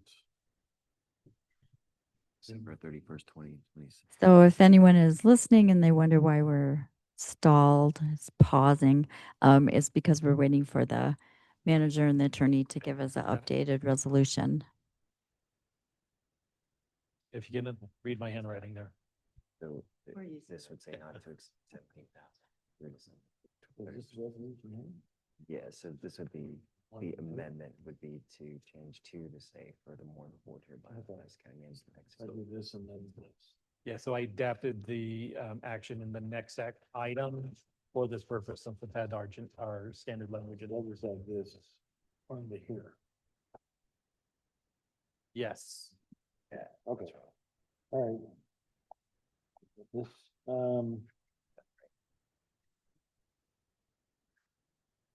move to pass resolution 25-128, approval of a contract to provide backup and on-call supervision for child and adult protection. Furthermore, the board hereby authorizes the county manager to execute the bill. I guess. Oh, I see. You would say, and amend the resolution to replace And amend the resolution to replace item 2. item 2 with the consultation with the county attorney on behalf of the Gilpin County Board of Commissioners, not to exceed 17,000 through December 31st, 2026. The only clarification is the contract is with Catherine Craig. I know I wrote that off to the Okay. side. The contract is with Catherine Craig. Silt? Oh, they're going to add that. We don't have an item 2 on our version. I'm sorry. That's okay. After the now therefore, So- says item 2. So that We don't have that. so that resolution that he Oh, has, this is- Commissioner Aiken has, is the adapted resolution of the next item because it had the standard language. Sorry. So that's why you don't, Reading of- yeah. Mhm. Okay. All right. Who needs a smooth running meeting? Yeah. It's Tuesday. That's right. Okay, so I guess, Did you say it all? yeah. All right, do I have I'll a second? second. And all in favor? Aye. Aye, that passes 3-0. Thank you. That'll be good. Have the required backup.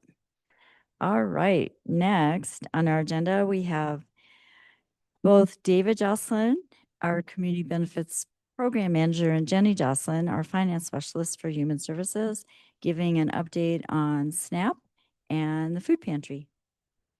Good afternoon, Commissioners, County Manager, Attorney. I was told that these mics are supposed to be for singing, and it is very tempting to sing my presentation, but that's less professional, so I will, no.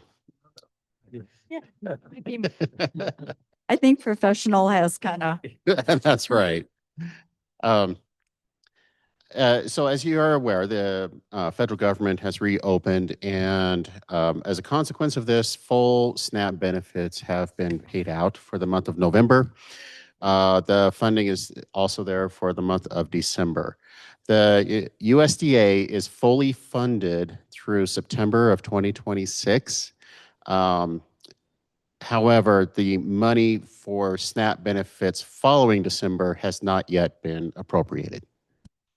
So that's as much as we know at this moment. You might be aware of some changes happening in next year for the SNAP benefits program. Starting March 1st, there will be restrictions on sodas and sugary drinks that will no longer be allowed.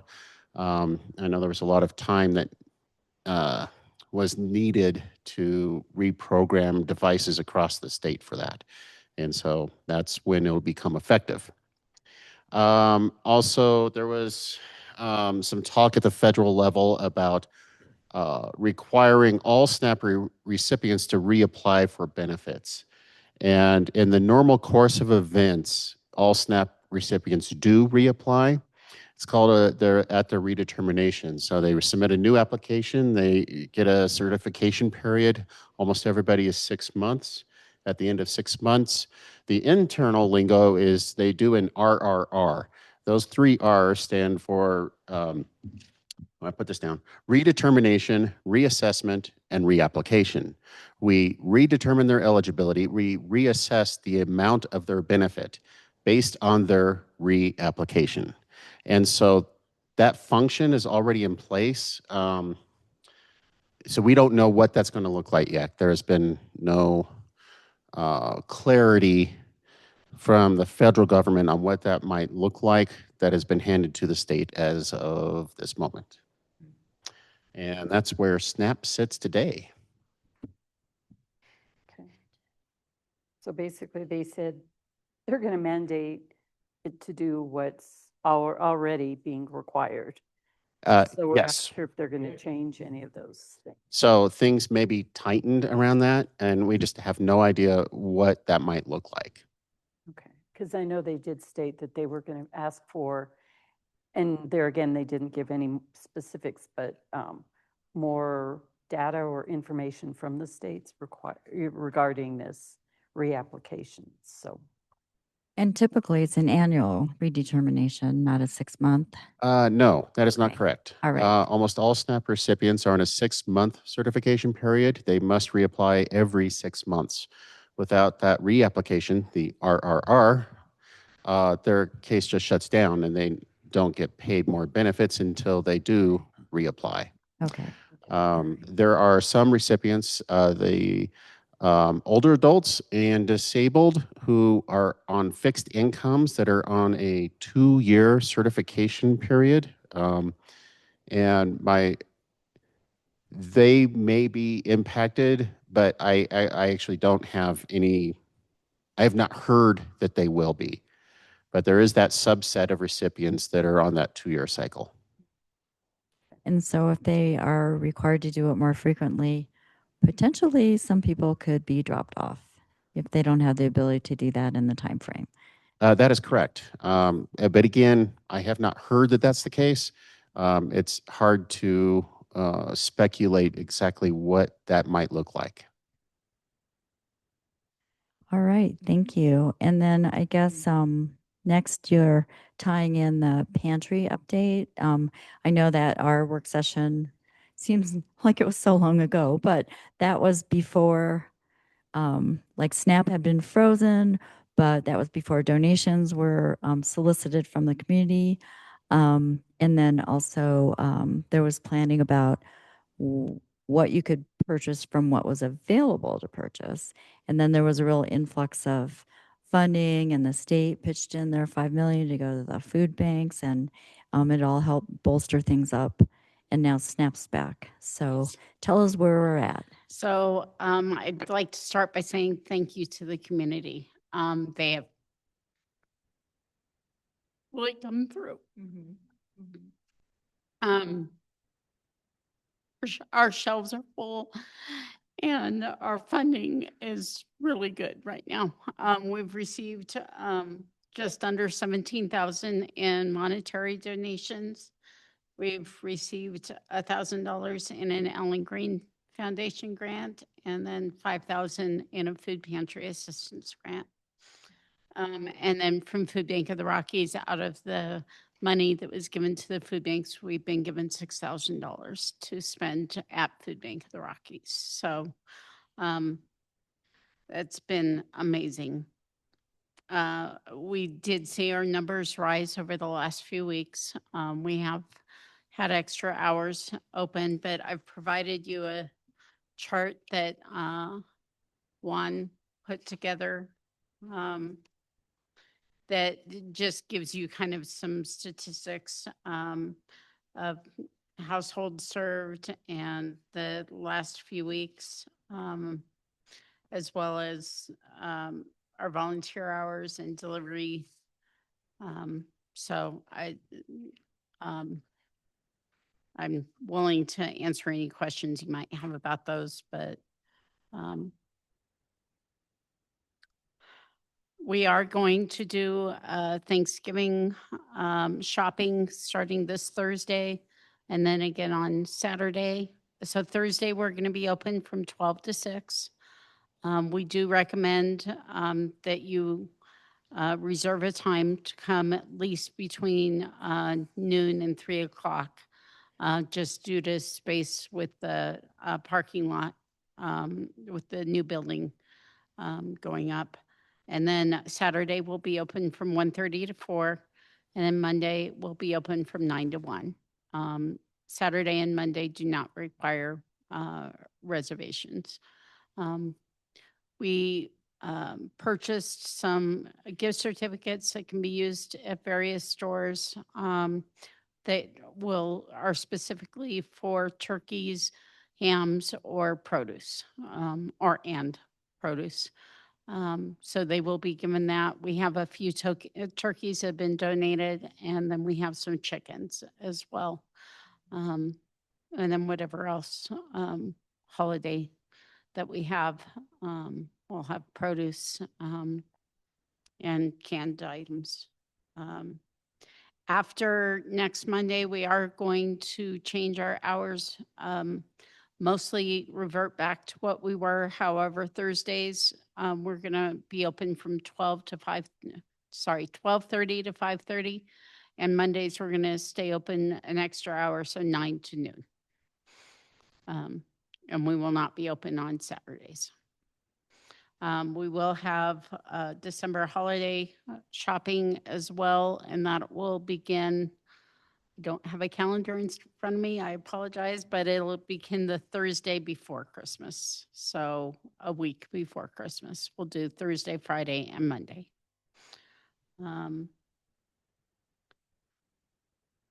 That's December 18th.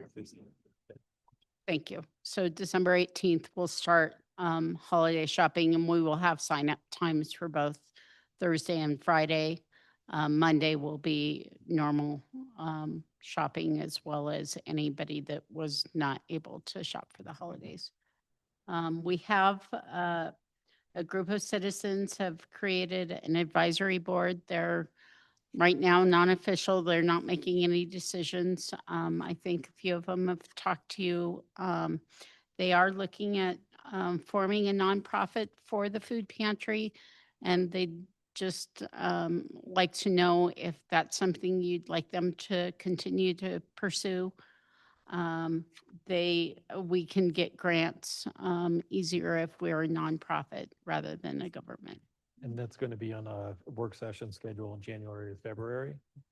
We'll invite the community members interested in forming the nonprofit to support the pantry and the commissioners to kind of work through the details. So they could give us an update on their progress. But what I'm hearing is that And the email they sent, my reading and then talking to the person that sent it, they're looking for direction just whether to continue working toward the nonprofit status, because as we know with Mountain Kids and others, it takes months and months and months, or to just stop. So that's the question at hand today. Yes. And then we can have a work session and get more updates about their status, Yes. and then discuss. Right now, as of yesterday, we had a meeting. They were going to put it on hold till the work session, but I know there's some work that could be started now, like getting bylaws and so forth going, if you would like them to pursue the nonprofit status. Well, and I have a question kind of about the wording, because you said to support the food pantry. So is it to support it, or is it to? I think they would like to take over the food pantry operations and so forth, depending on what the direction from the board is.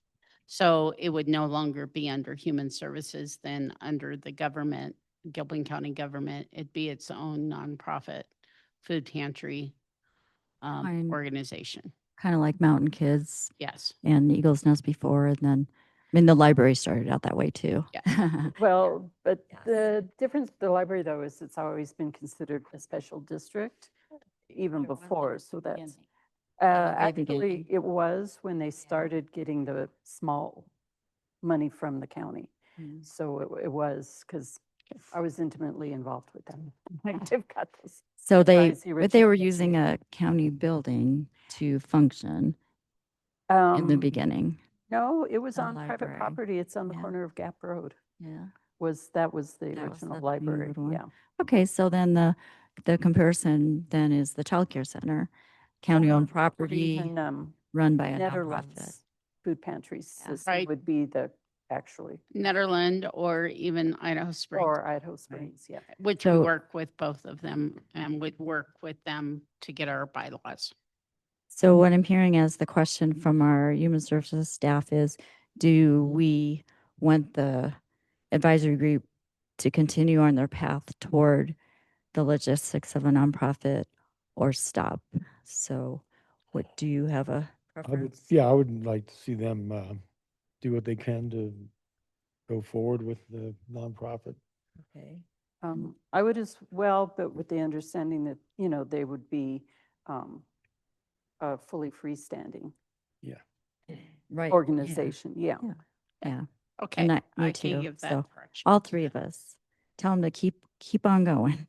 Because I think we've talked for years and years and years as a county, if there was a nonprofit that would be sustainable, dependable, and well-functioning, that it would be beneficial to the pantry operations to have a nonprofit running it, and then they can get extra money. Yeah. And I'm looking at the POMAR grants, and they've given out this year a lot of money to Clear Creek and other entities around. It's not large, but it's a 10. Well, Clear Creek got $50,000, I think, from POMAR, and for their pantry? for one of their Loaves and Fishes? yeah.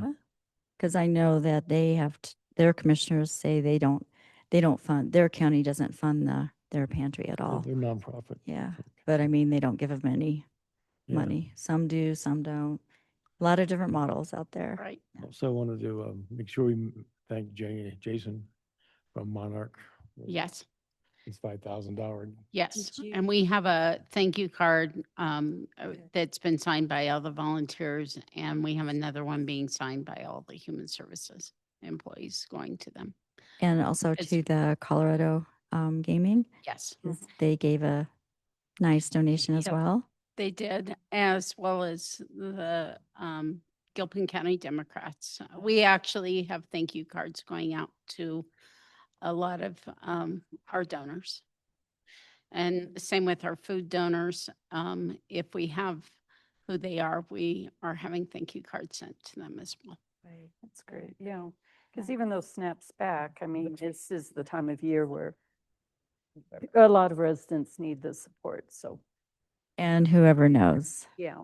Yes. It's funded, verbally funded now, but we'll see. And then also, I know that you have told us in the work session and before that you're hearing the TFAP funding is going to be cut by as much as 80%. Are you still hearing that? Yes. Okay, so we had our meeting with CCAT, one of our two commissioners group, and we did have Elaney, who's with the governor's office, and they were talking about funding for childcare and child welfare and everything. So I did ask, what is the state doing as far as this issue? And she said they were going to explore that with passing, even though it said it was to fund SNAP, it's supplemental nutrition. They were going to explore if maybe some of that funding could be used to fill in the loss of TFAP, not to be TFAP, but to fill in. So I just want to let you know, I That'd be asked a wonderful. question since I Thank was you. in the room. Yeah. So we shall see. And then the funds that you got, the 17,000, are being stretched into next year for food, Yes. just because of also this TFAP issue. Yes. Wonderful. And we have to spend the 6,000 from Food Bank of the Rockies before December 31st. So that'll be the funding that we use first. It does all have to go to Food Bank of the Rockies. But we can get quite a bit of food that way. And Janie had mentioned that Janie and Corinne knew there were about 40 turkeys or turkey breasts donated so far for this year. Are you hearing that number as well? No, we know that we did have 12 turkeys donated yesterday. And we have heard that we're getting 10 turkey breasts on Thursday. So you'll be And purchasing. we've got chickens coming tomorrow that we've purchased, and 8 more turkeys. And then we've purchased the gift certificates that can be used at King Soopers, Safeway, Natural Grocers, Whole Foods, and other. And they don't have to buy turkey or ham if They they're not. they have to spend it on produce or meat, so it cannot be What if they're used on anything vegetarian? else. I Like think produce, yeah. they Can can they- buy produce. They may buy be able to buy cheese or like a something? tofurkey. I don't know. I tried one of those once. So if someone was going to donate a turkey, you just bring one. You can bring one You on have Thursday, space? Saturday, or Monday. You It'd have be space for them? not a lot. That's why it'd be best to bring it on Thursday, Saturday, or Monday. Okay. This Thursday. This Thursday. Thursday. Yeah. Yeah. This Thursday, starting at noon, we are doing Okay. holiday or Thanksgiving shopping as well as regular Okay. food pantry shopping. And then just as a side note, because I've been asked, we are doing the wish list program, but this is through Human Services, not through the food pantry. But it's going to be scaled back this year. Notice information will go out today on Facebook as well as to county employees and previous sponsors. So Always a fun thing to do. Any other questions? Are there any questions on this report? No, great. But thank you so much for putting this all together and I all the did extra not. work. I was going to say Juan. I have to give credit to Juan, one of our advisory board members. He loves the data And has. he loves graphs. Yeah. So he That always is gives good. us many. Yes. But we like it because then Yes, it's I easy to think they're see. great. Yeah. So I always have this question. So I know you have households and unique individuals. So how many are currently using the pantry? Which number is that on here? So that's through the year. If you turn the page, you can see for the last 10 weeks, and I think that'll give you more specifics on what you're looking for. This weekly trend, September through, and so that really shows a big uptick. Yeah. But it's still 160 unduplicated people out of our county relying on it. Yeah. It's individuals. There are households and individuals on that report. It says maybe 80 some households. Yeah. And 160, which of course we know includes children and older adults too. Yeah. Thank you. Anything else? Yeah, I don't think so. great. Okay, Thank you, guys. you. Thank you so much. Thank you. Okay. Or thank you.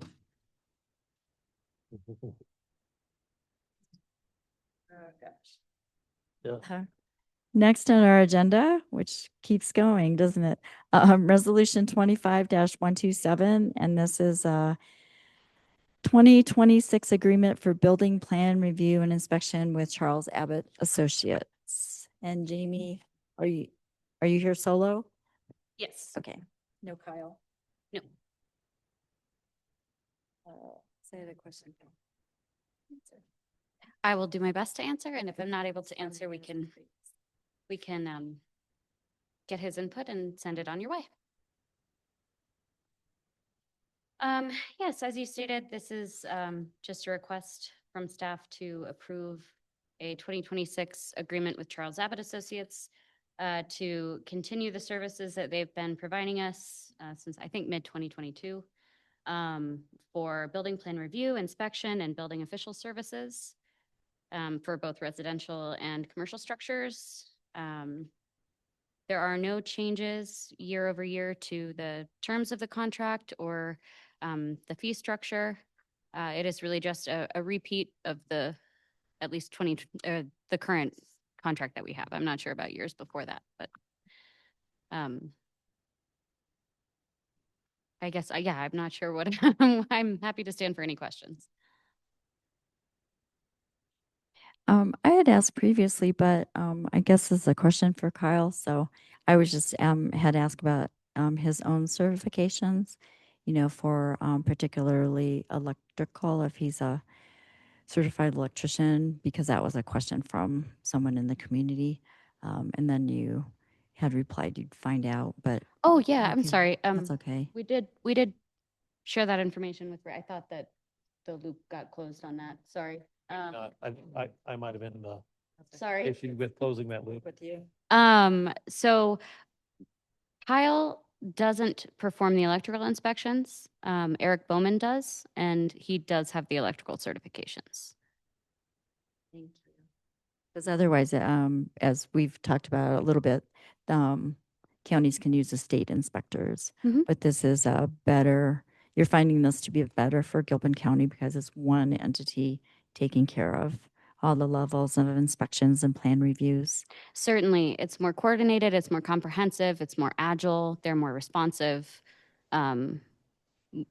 Eric can go out and do multiple types of inspections in one day. So he can do other types of inspections in addition to the electrical. So if we call him up, he can perform those as well. So yes, very responsive. Right. And you probably have mentioned this in previous discussions or someone in community development. So the 75-25 is kind of standard, and a big part of that is so that the county doesn't exceed the revenue. So it's a formula is that widely used with this kind of contract? I'll be quite honest with you, I was not involved in negotiating the terms of this contract. So it is very common that there's that threshold. It's actually more common. The percentage is greater than 75%. That they receive, yeah. Yes. So this does not directly cost the county because the fees are paid by whoever's needing the inspections, submitting the permits, and then that money goes to fund their work. Yes. Okay. Yeah. I do want to just mention that item 23 on the contract, whoever's going to sign it, just needs an update. You'll see. Okay. Item 23.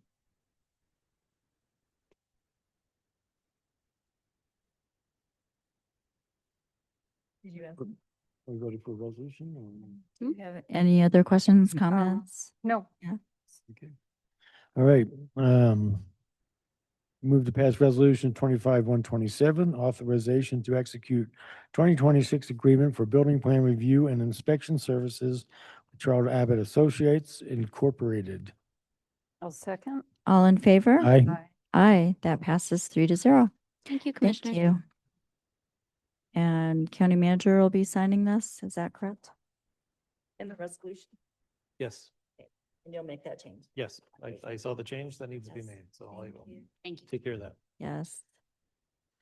All right. Next, we have Shanda back.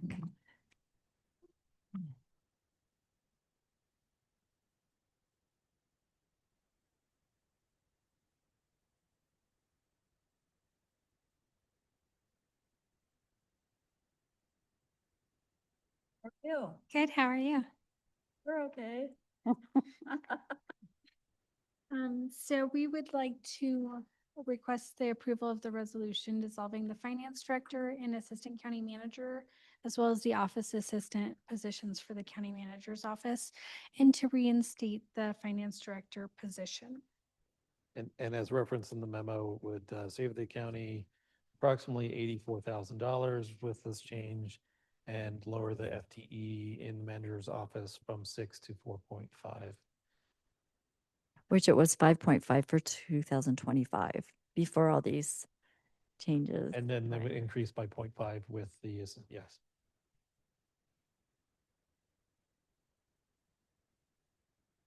Is there any discussion, any comments, questions? I think this was brought to us previously and explained pretty thoroughly. Yeah, especially in the budget meetings, work sessions, we discussed it. I think I had a couple questions on the job description. Let's see. Is this pretty much the same, the job description that was prior, but you've added in a few elements? Some changes. There wasn't a whole lot. The financial Yeah. So I see it adds in the financial reporting for grant contracts. So that'll be in this job. In the sense of they're going to be working through the finance team to ensure there's certain grant reporting done. Right. It was important to ensure that the finance director is going to be working closely with the manager of strategic projects on grant reporting. So that's why that was embedded.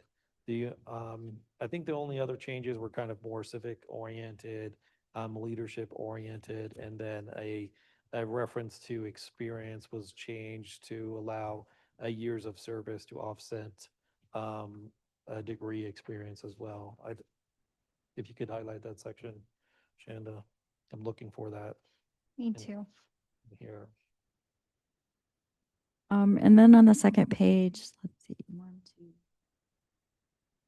7 bullet down, it says participate in special projects as assigned. Do we want to clarify that's financial related special projects? Well, those Because would be the ones they would be assigned typically. So. Right. Do we need to say that as, so it doesn't look like they might be assigned to broader special projects, since we have a special strategic manager of special projects now? I don't see any problem with the language because it would be definitely tied to the office of the finance office. Just thinking for clarity. And I think all directors are sometimes assigned special projects. Yeah, which could include, like, say, helping to interview other director positions and. It can be an array Yeah, of things. multitude. And I did see where you're under minimum job requirements. It specifies the actual experience performing the finance and accounting activities. With at least 2 years of governmental accounting. Yes. Do we have reason to include GFAO specifically? I know it talks about GASP in here as a qualification. We could put in there as membership. A lot of times that's pretty standard and someone's in that role that they're involved in the organization.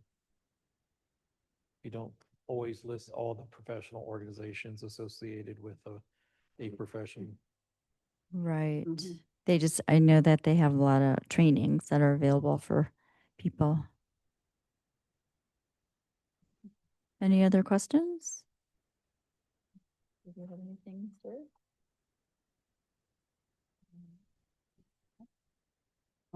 And if you're ready, I'll move that we adopt resolution 25-130, a resolution dissolving the office assistant in the county manager's office, the finance director / assistant county manager, while reinstating the finance director position. Second.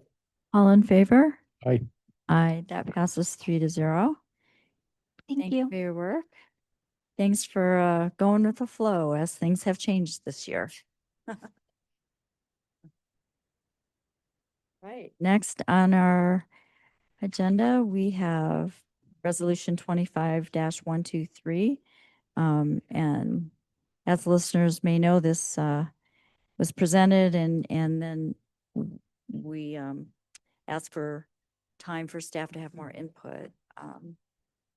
Is this the wrong thing? I think this is one thing. Sorry. And presenting, we have County Manager Rears. So before you is the policy requiring justification of approval prior to filling a vacant, soon to be vacant positions. So it was during the work session last month where the commissioners expressed interest in such a policy to review any vacant positions. That was drafted. Staff then wanted additional input. And so we gave staff that an opportunity to provide direct input. That was sent to the Human Resources Director, Shanda Johnson. She has since forwarded an email and the highlights of the comments received. And so it's coming back before you.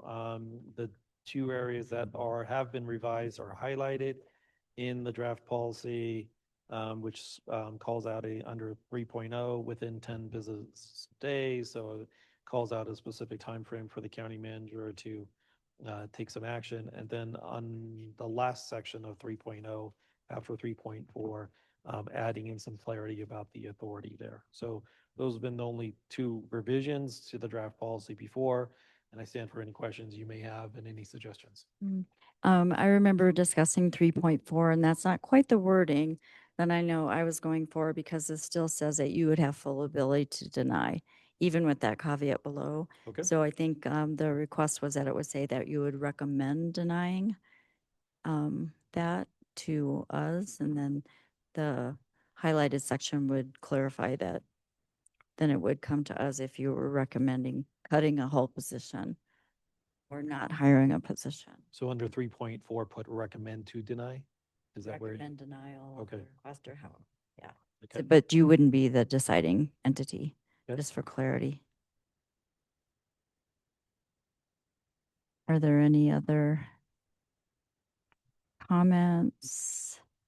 Do you both feel like this captured the feedback from staff? Yeah, and the new wording is better, Mm-hmm. leaving it with the board's authority. Yes. Yeah. And just to clarify, because I know staff said that when they, before they do rehire for positions, that they do submit, there is a process and a form that they submit. So does this kind of follow along with what's currently being done? And So we're going to create a specific form that has these specific questions. Right now, staff really focuses on updating the job description and then getting it posted. So there's additional steps. So we're going to be creating a form and a process for staff to try and streamline it as smoothly as possible. okay, good. Because I know that was just in reading through some of the comments. One of the concerns is that that it was already being done. So I just wanted to make sure that, this is, I guess, putting it in a more formal and a policy, what was being done before, and adding some clarification and all to it, to the process. The update in the job description is absolutely being done now, but there's not a formal process. It's just good practice to update a job description before you post it. Okay. So it's formalizing.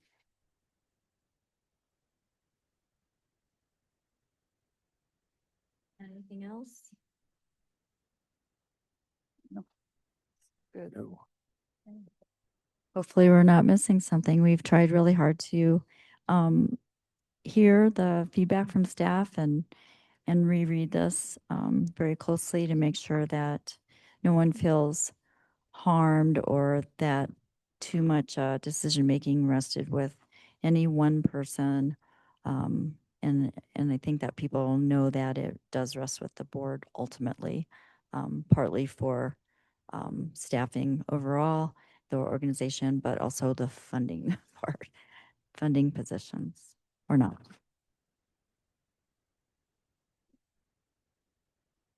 So in the resolution, we put with the. Recommend Okay. denial. I move to pass resolution 25-123, requiring justification and approval prior to filling any vacant or soon to be vacant position. And with the rewording in 3.0, 3.4, that would say recommend the request with justification. Recommend denial. Recommend denial, yeah, with the justification. I'll second. All in favor? Aye. Aye. Aye. That passes 3-0 with that change. Thank you both, Ray and Shanda, for your work on that.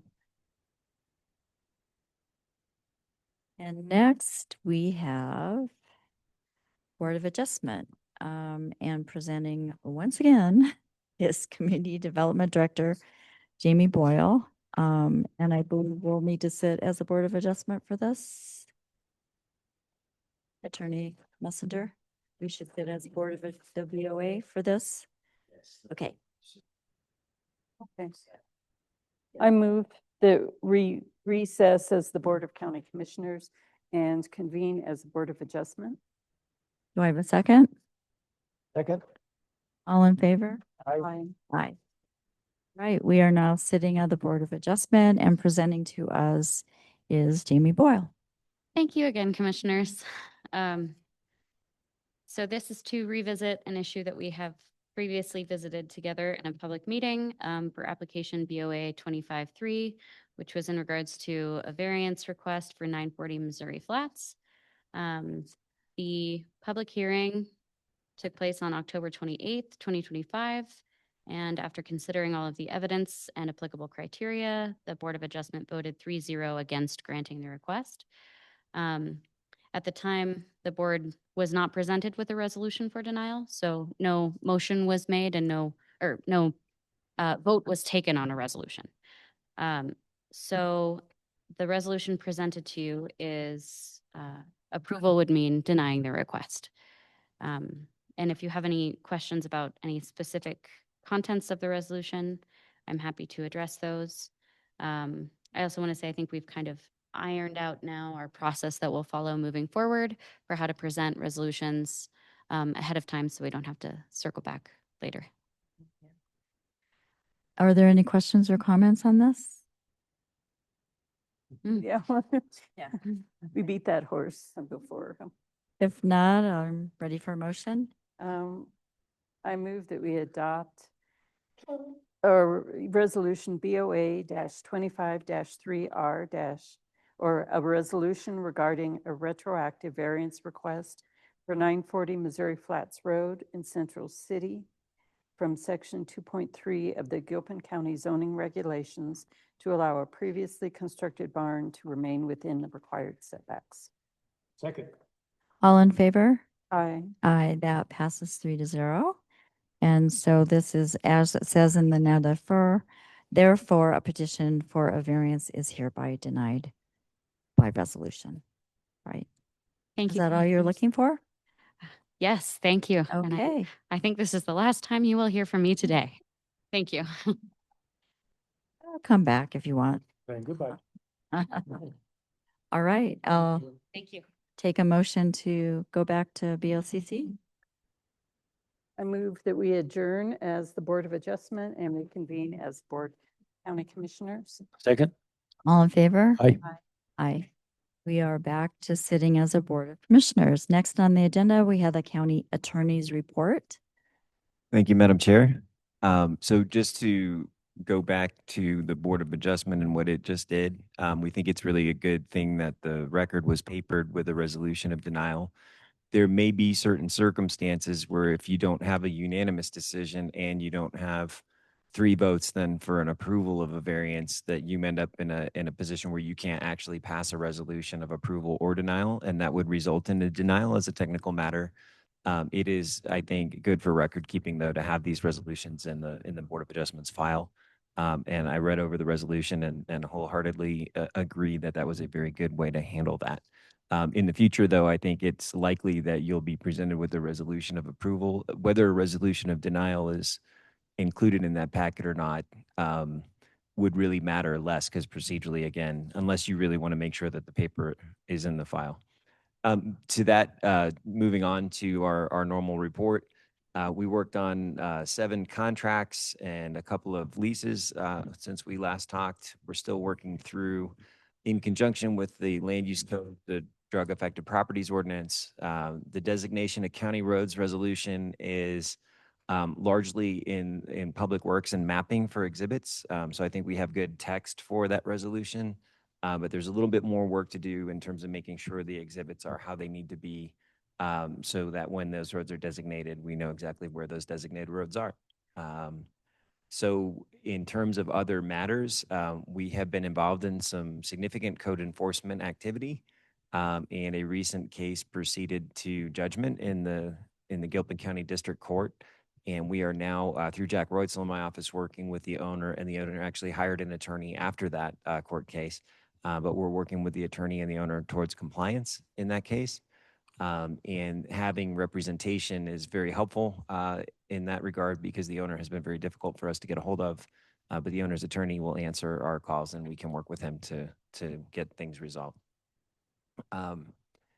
And other than that, we provided some assistance on the Board of Assessment Appeals for the Assessor's Office, and some assistance with core requests of late. And we continue to work on the land use code. And I stand for any questions that the board may have. The cybersecurity assessment agreement, is that the way still? So that's Crown jewels. So that is an agreement to restrict our cybersecurity. It's facilitated through the Office of Emergency Management, and our IT specialist has been working on that. I don't believe it's going to be an agreement that would come to the board, because it's something that would already be budgeted for, so I would be authorized to execute it. I can share the agreement once that takes place, if you're interested in the details. Thanks. Any other questions? No, I have no other questions. Thank you. Next, we have the county manager's report. Thank you, Commissioners. So you have my report there. The next Commissioner meeting is December 9th, so a little break over Thanksgiving. Given I know many people will be taking some time off that week. The work session, the last work session on November 4th, the topics were emergency manager updates and that office update. The GAP panel update. It's my understanding we have 3 applicants now for 2 openings. So we did advertise for an additional few weeks, pushed out additional electronic advertisements, but we are getting some additional interest for the GAP panel, which is encouraging. And then the fee schedule was discussed, and that will be coming before the commissioners on the December 9th to go into effect January 1st. The final work session of the year on December 2nd, the board has canceled that, so there are no pending work sessions for the remainder of the year, unless the board would like to schedule something, of course. Community annex construction is underway. I did attend the construction meeting yesterday, so that is progressing. Obviously, with any construction projects, there's ebb and flow, but they are on schedule, which is encouraging as they progress. Obviously, I attended the open house for the South Beaver Creek Road. I received the direction from the commissioners regarding the surface of the road, so we're going to be working forward on those construction drawings so that they'll be 100% complete. So then we can look at those in the future budget considerations of the cost of looking at those in segments. Hopefully there will be grant money, but there's, as you're well aware, there's no money in the budget for 26 to start any of the phasing construction on South Beaver Creek, but at least we'll have the plans ready if that opportunity arises. The commissioner meeting on the 16th has been canceled, but the commissioners are planning on, or there has been a scheduled meeting for Monday, December 15th, so it's a little unusual. if anyone is interested, but the 15th, I'm trying to reserve really exclusively for the board's consideration of adopting the budget for 26.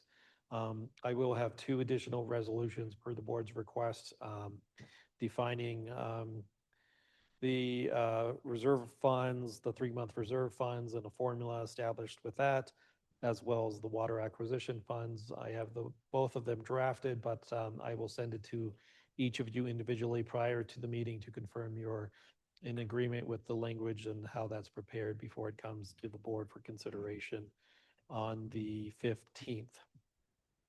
There are no other work sessions this year.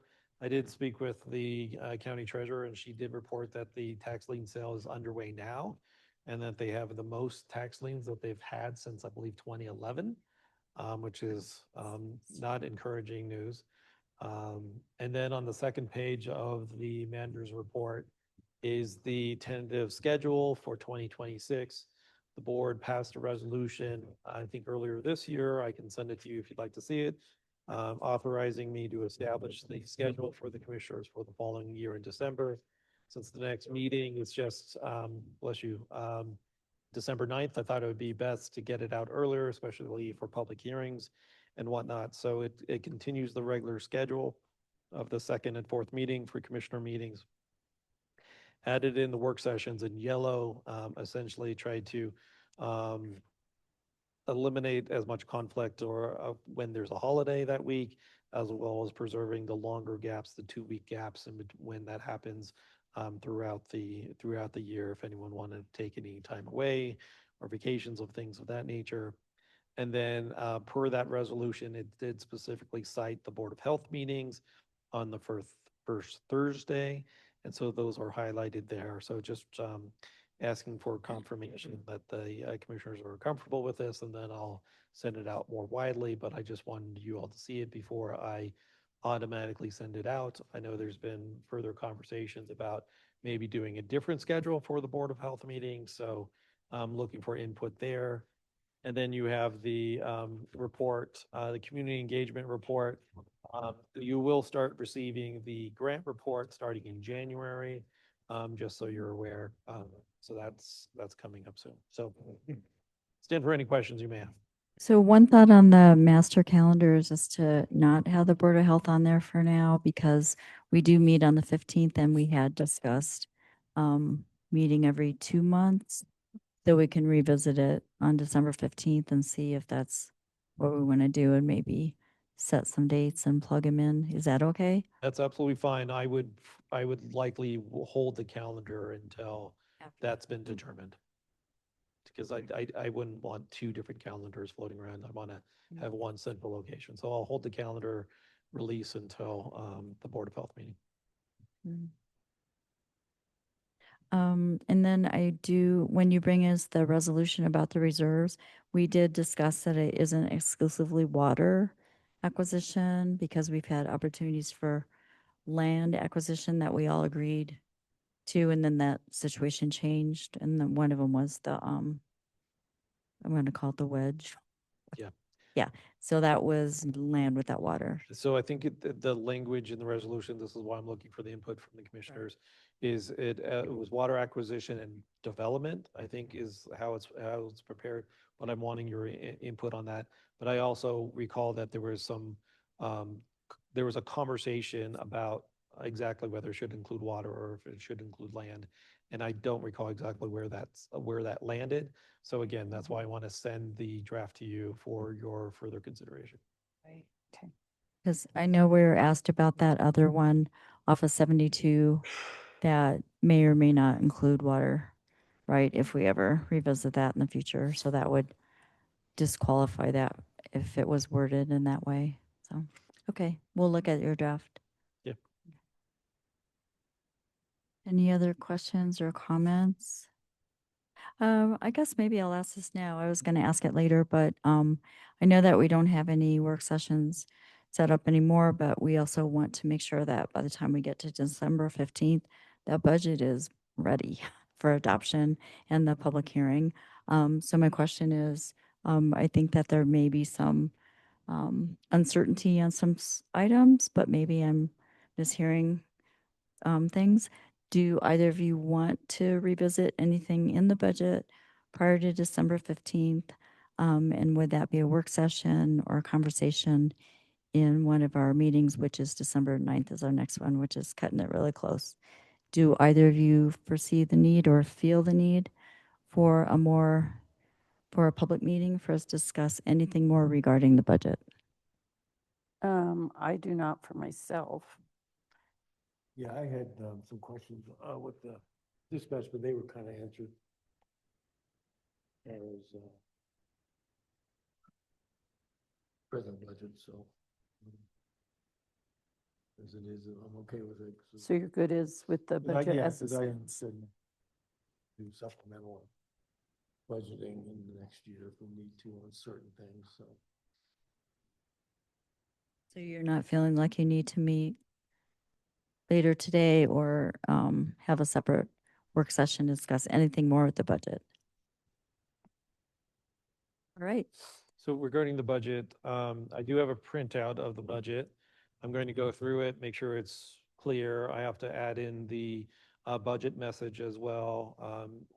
Work with the interim finance director and just fine tune it. And once it is, I think, ready kind of for daylight or a final draft, I will be printing off or asking the finance office to print off 3 copies so you can all see it and that Yeah. before the 15th. It's also online, but in the book form, it's easier to turn the pages. So just so you know, that's in the works right now as well. Definitely like to have a paper copy. Yeah, and so then I guess I'll just say it again, but no change can be made by one commissioner, of course. We all know that, but it would take a public meeting for us to discuss the budget further. So if the need arises, please let Ray know and he can reach out to us. But what I'm hearing now is that no one feels a need. We're good after our 4 work sessions. Okay. All right. Thank you.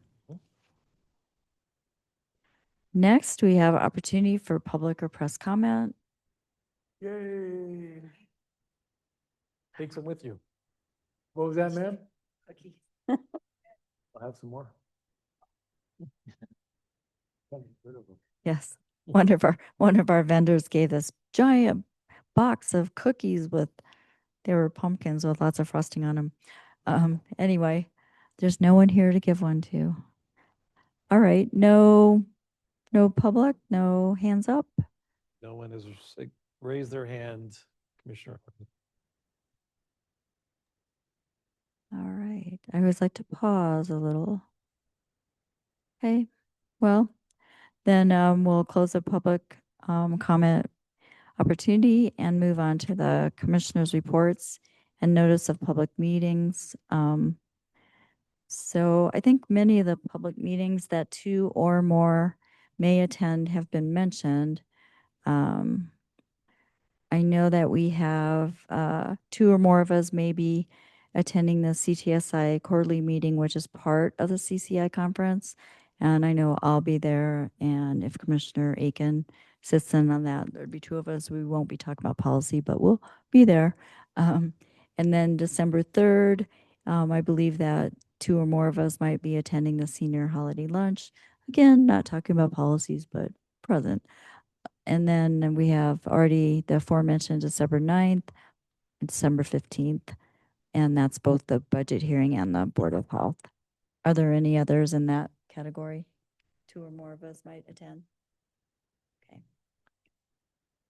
All right. So now if you want to report in on things that you've been doing, I guess I was asked, for the ones that we all attended. So Board of Health, we all attended. We had 2 work sessions, one on budget, one on other items. We all attended, all are part of CCAT. And there was a meeting combined with CC4CA, and that was on the Colorado's Strategic Growth Report. We had a briefing on that. And then we all were at the South Beaver Creek Engineering public meeting. So who wants to report in? You want to go this time? Yeah, I can go ahead and go. I attended several meetings for the Clear Creek Economic Development Loan Committee. We had several meetings about current loan status and one in particular that they wanted some more information about and to see if we were going to change our standings as a junior loan. I also attended for CC4CA, the nuclear energy policy meeting where we were talking about establishing a policy just where they would recommend CC4CA stand on nuclear energy if we do in fact agree that it's a green energy or not. Also attended a DRCOG work session, and also there's a special session of DRCOG just cleaning up some year-end business and trying to cut down the number of meetings that would be held in December. I had a short meeting with the Triad Bright Futures executive director and another commissioner just regarding the process for the early childhood council meetings. And we do have a couple of agencies that are applying to be the early childhood council for the Triad, which is Jeffco, Clear Creek, and Gilpin. So we do have copies of those and we can start ranking them. And then on December 4th, we'll be meeting with the full committee to make a decision. So I'll keep you all apprised of that. And that's kind of exciting because, we're hoping that we can make the childhood councils be more dynamic within these small communities. So we had a Gilpin Ambulance Authority meeting where we approved the budget for 2026 and then also started our official search for a chief of the agency. I attended the Teens Inc., their Young Explorer ceremony, which was positioning of the final beam. And I did send out to you all the pictures. So it went from what was it, like a 5 foot deep hole to now it actually looks like a building. And I tried to get pictures that show, so you can get kind of a feel of the actual size of the building. And so it's going to be a really nice size and the layout's going to be very nice there. I drove by and since I wasn't able to make that, and it's big. Yeah, it's a good size and, it's exciting to see that come into fruition. They expect to open up this next fall and they have a total of 89 children signed up already for it. So, it's dynamic and some of those 89 also come from families that are in Gilpin County. So that'll really help out with our childcare situation. Attended, and it was the same day, Gilpin Mountain Kids had an open house up and it was exciting to see the work that has been done there. Fresh coats of paint, new flooring, all the toys have been sorted through and I'd forgotten how small and low to the ground everything is when you enter that building. And it was fun because a lot of families came with their children. So there were a lot of toddlers running around playing with some of the toys and getting acclimated. The plan is going to be that in December, hopefully December 1st, the toddler room will open and then they'll open the preschool room and then the infant room. So it'll be a stagnated opening. They have teachers hired for the toddler and the preschool. And then Amy Carr, who's the executive director, was getting ready to interview someone for the infant room. So things hopefully are moving along in that case.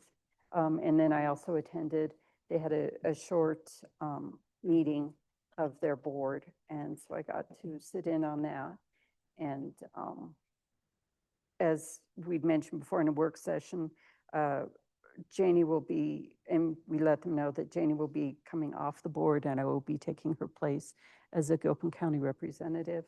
And so we got to discuss that a bit and it was, exciting to see it's open and, you know, moving towards having classes established there. Very exciting. Yeah.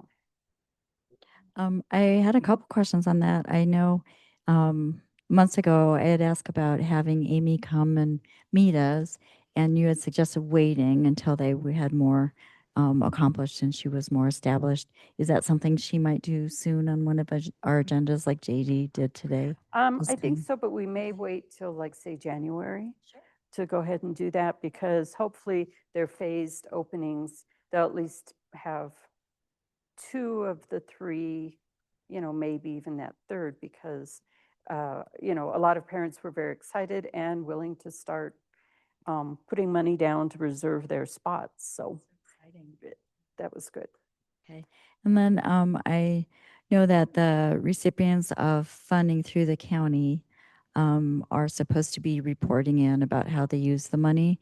Is that something that we might see by the end of this year to see how they use the $100,000? I would think so, yes, even if I don't know, the next meeting the board will be having will be on the evening of December 9th. And at that time, they did state they'd have another budget and some profit and loss statements available. So we'll see if they do that, then maybe I could present it at the, 14th or 15th. And then that would go for any of the organizations that the counties provide community support. So I'll work with the finance team on exactly what that time frame is. Because I know that's part of their agreements when, in order to accept the community funding, they're obligated to do that. So I'll follow up with the finance team on the timeline for that. Well, yeah, and I think since, well, part of it is was community funding, but then also through the lodging tax, I think we'd change that, yeah, their funding status. So anyway, at least I know by that time we should have some more information. But it's still from the county, so Correct. that's why I said, Yeah. yeah. Great, thank you. Thanks for all your work. Do you think I imagine some of the kids on the wait list in Netherland are on the wait list for Mountain Kids until they get a spot one place or the other? You know, I don't think there doesn't seem to be much crossover in terms well, depending on where the parents work and what way their commute will take them. But it does seem that everyone's pretty well established as to which center they'll be going to. Timing. Right, yeah. Someone mentioned this weekend they were hearing that you have to get on the waiting list when you first get pregnant to secure spots.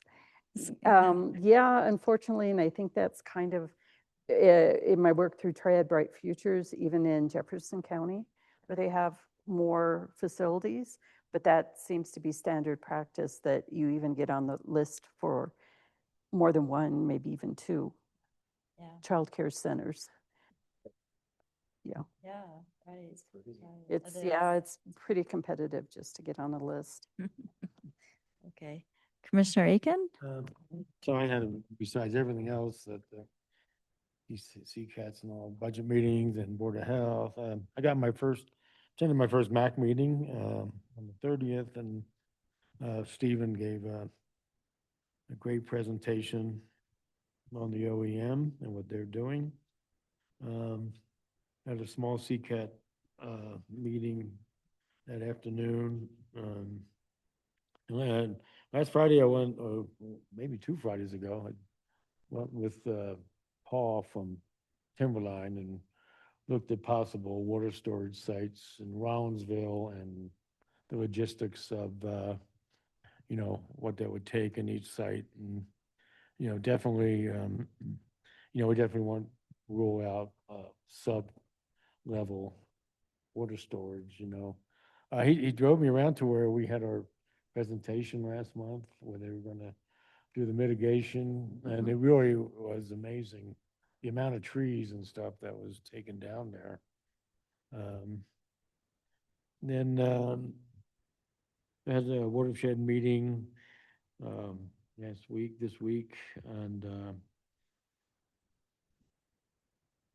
we went to Georgetown on Wednesday with the economic development. Sandy was there, and Had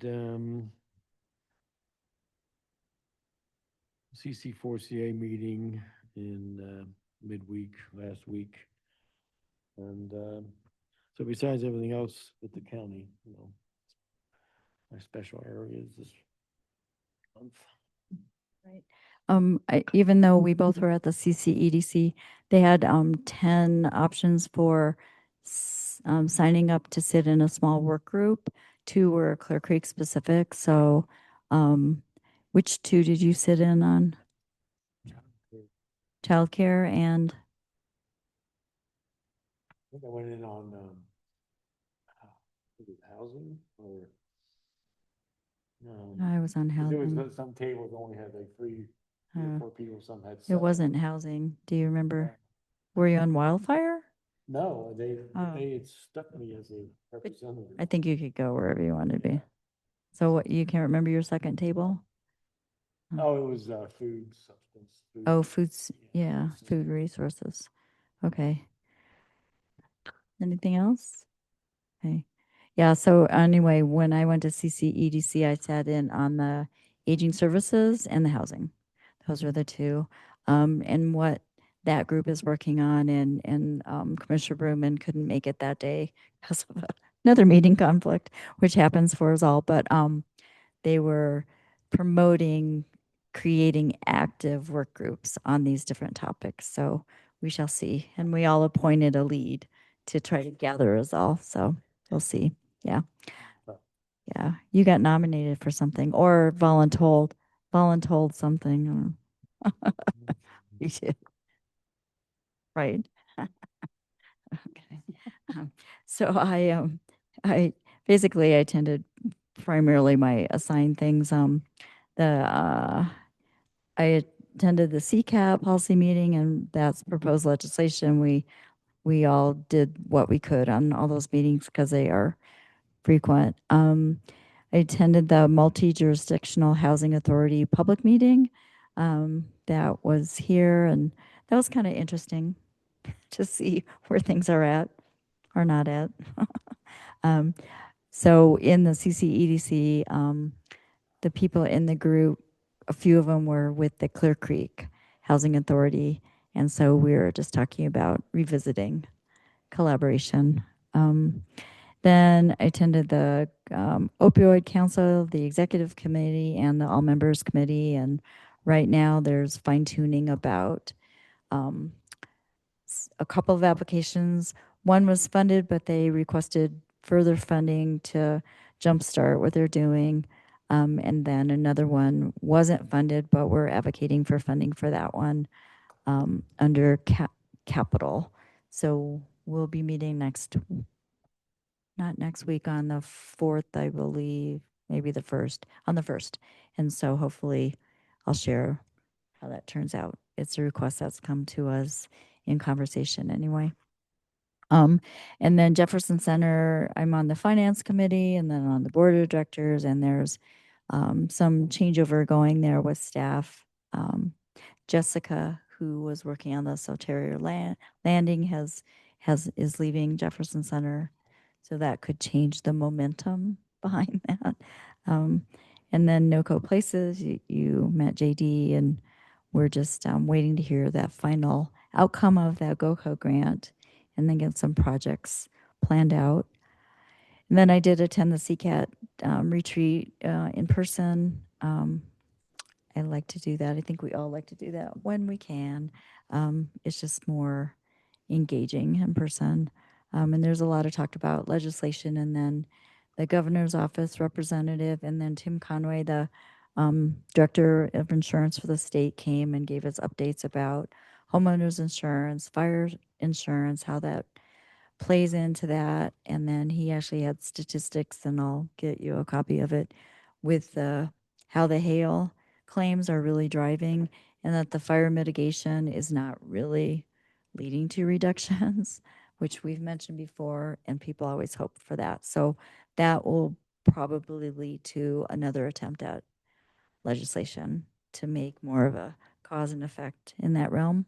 And then we had a meeting with the Rollinsville Rail, the depot with CDOT, And got some interesting news from that, which I shared with County Manager Rears.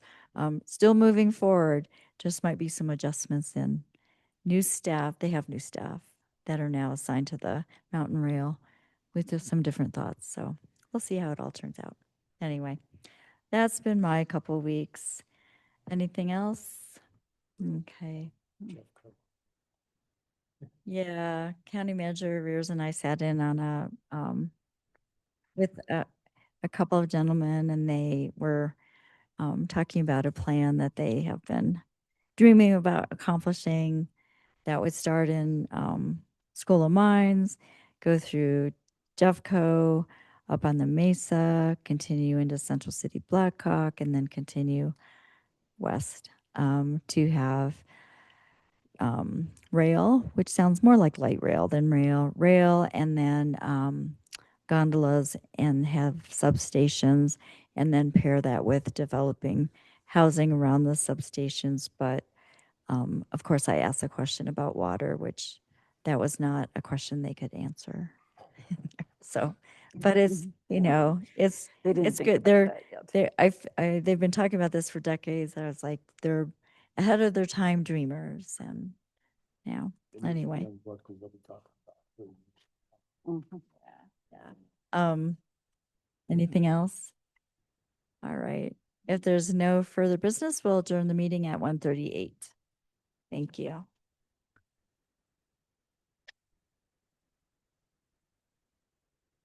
Thanks.